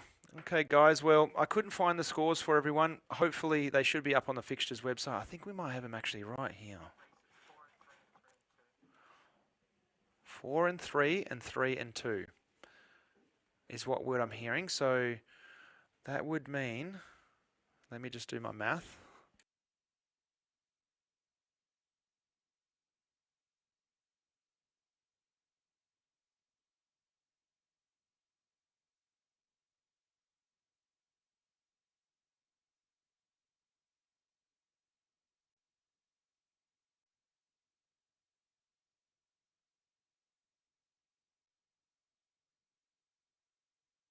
Okay, so what I'm hearing is currently we've got 4 and 3 and 3 and 2. So 4 for the doubles on the other group for USA, and 3 for Australia, and then 3 for Australia on the singles and 2 for the US.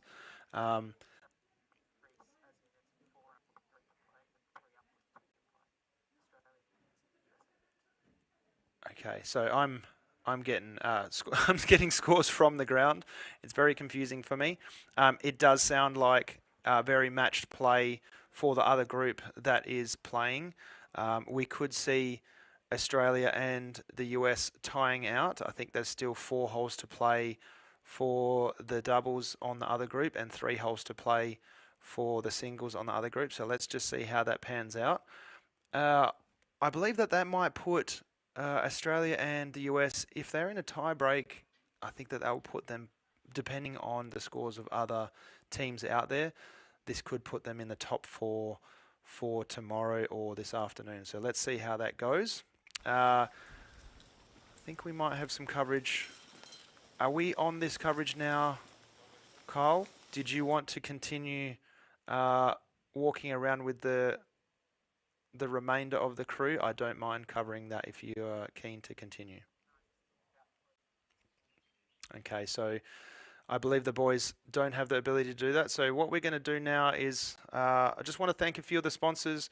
We've got Australian Disc Golf Association, PDGA, Mundaring Shire, Lottery West, Department of Local Government, Sport and Cultural Industries, RAD WFDF, which is the World Flying Disc Federation, who are presenting this event.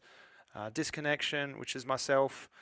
We do have a stall out in the vendors parking lot. If you guys are coming up, we'll be here tomorrow as well. Big thank you to Mundaring Sporting Club also for assisting in putting this event on. We do have Sue just here. Sue is one of the event coordinators, along with her lovely husband Ken. We are just finishing this round out. We're just going to close this coverage out. So is there anything else you would like to say before we close this out? Just thank you everyone for tuning in. This is a bit of an experiment for us, having live stream coverage for a Mundaring Sporting Club event. Not for Park, who are absolute professionals, Yes. and they've just set us up for success. They've set us up with a whole bunch of gear, and and we tweaked a few things, and gone we the extra made the mile. best of a situation. We had some internet issues today. We had some lightning, but just to let you guys know, 2:30, is that right, for the next round? 2:30. So get to your dentist. Sorry. Dad 2:30 joke. p.m. Australian joke. Western Standard Time, which is in Yes. just under 1 hour, is when we'll have our next stream. So get on back. We'll find out. Yeah. Parked guess Media, soon, also which- just letting you know, Yeah. Parked Media are the coverage for this event, and it will be on Parked Media's YouTube channel. Go over to their channel. Also subscribe. There's lots of stuff that they do for Australia. So if you're- PRKD Media. Yep. And this coverage is also streamed on the WDFDF The World Flying Disc Federation YouTube channel. as well. So. Shout out to our sponsors before we go. So I did go through them but you're welcome to go through them again if you no, like. no, that you did that. That's Yes. absolutely fine. We're going to get some more sponsor information out to you as well about some of the other sponsors we Yes. have later as well. Plenty of sponsors on board, and we do appreciate them. Yes. People like Cromlins and Amaru, I didn't mention earlier. Yeah. Very, very big. Disconnection. Yeah, I did mention. But the Shire Mundaring and the Department of local government, Local sports Government, and Sport, cultural Cultural Industries, we're responsible for this coverage. Yep. So Okay, thank- so signing thank out, you. guys. This was day 3, round 7 of the World's Flying Disc Federation 2024 Team World's Disc Golf Championships. Thank you very much for watching, and we'll see you on the next round in about now if you're sticking around. Thank you. Bye.